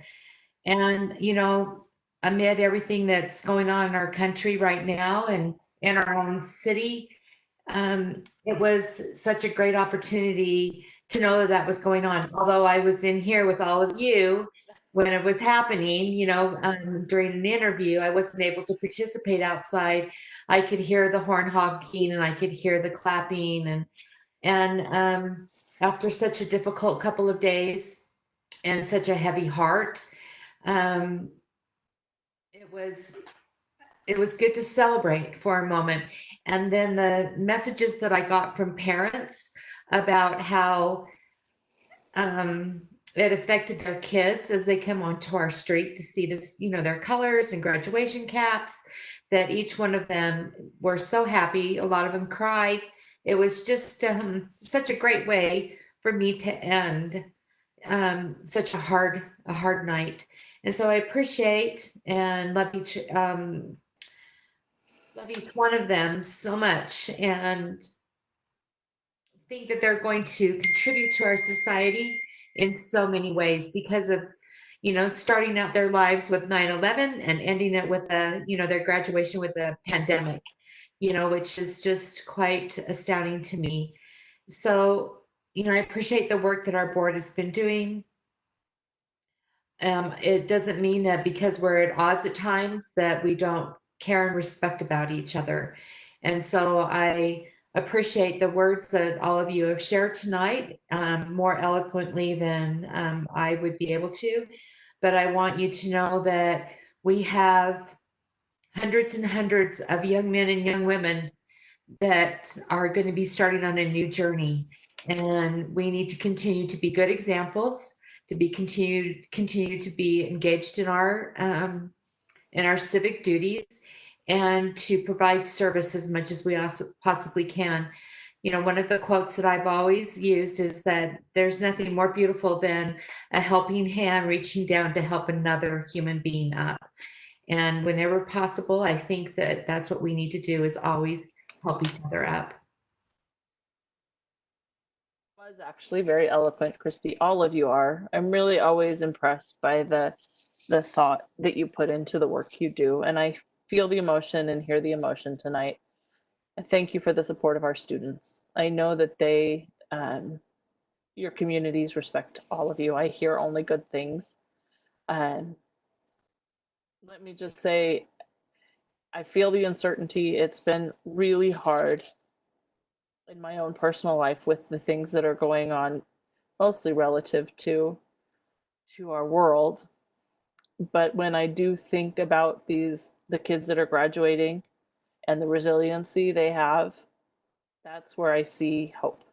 And that's where I see, I know that the world's going to be in a good place. And perhaps the best recognition of that is the resolution we passed tonight, largely through the engagement of students that our community has raised. Their parents raised them well, our communities raised them well, their teachers have done well by them. It's obvious to see that. So thank you all. I'm going to, as we end this open portion of the meeting, I want to turn the time to our superintendent with a huge amount of gratitude to the amount of work that she's put in. And not just tonight, but over the last 4 years. And let you close the meeting with any final words. Thank you, Superintendent Cunningham. Melissa, thank you. I was not prepared for this. I don't have anything prepared. And before I leave on June 30th, I will make sure that I get something out to everybody. I'm very sorry. I just was not expecting to speak. Well, I didn't mean to put, I'm sorry. Yeah. I didn't mean to put you on the spot. No, I just don't. Close the meeting, and we'll figure out how to respect the time you spent with us at a future time. Thank you, Lexi. I appreciate that. Thank you all. We'll now close our public meeting. I would like, before we do that, actually, I would like to take a motion to go into closed session for the purpose of negotiations and character and competence. I move that we go into closed executive session on Tuesday, June 2nd at 8:24 p.m. to discuss negotiation and character and competence of an individual. I'll second. All right, let's vote. Michelle Trechbo, yes. Mike. Yes. Catherine Kennedy, yes. Nate Salazar, yes. Samuel Hanson, yes. Melissa Ford, yes. Christy Sweat, yes. Okay. Well, adjourn.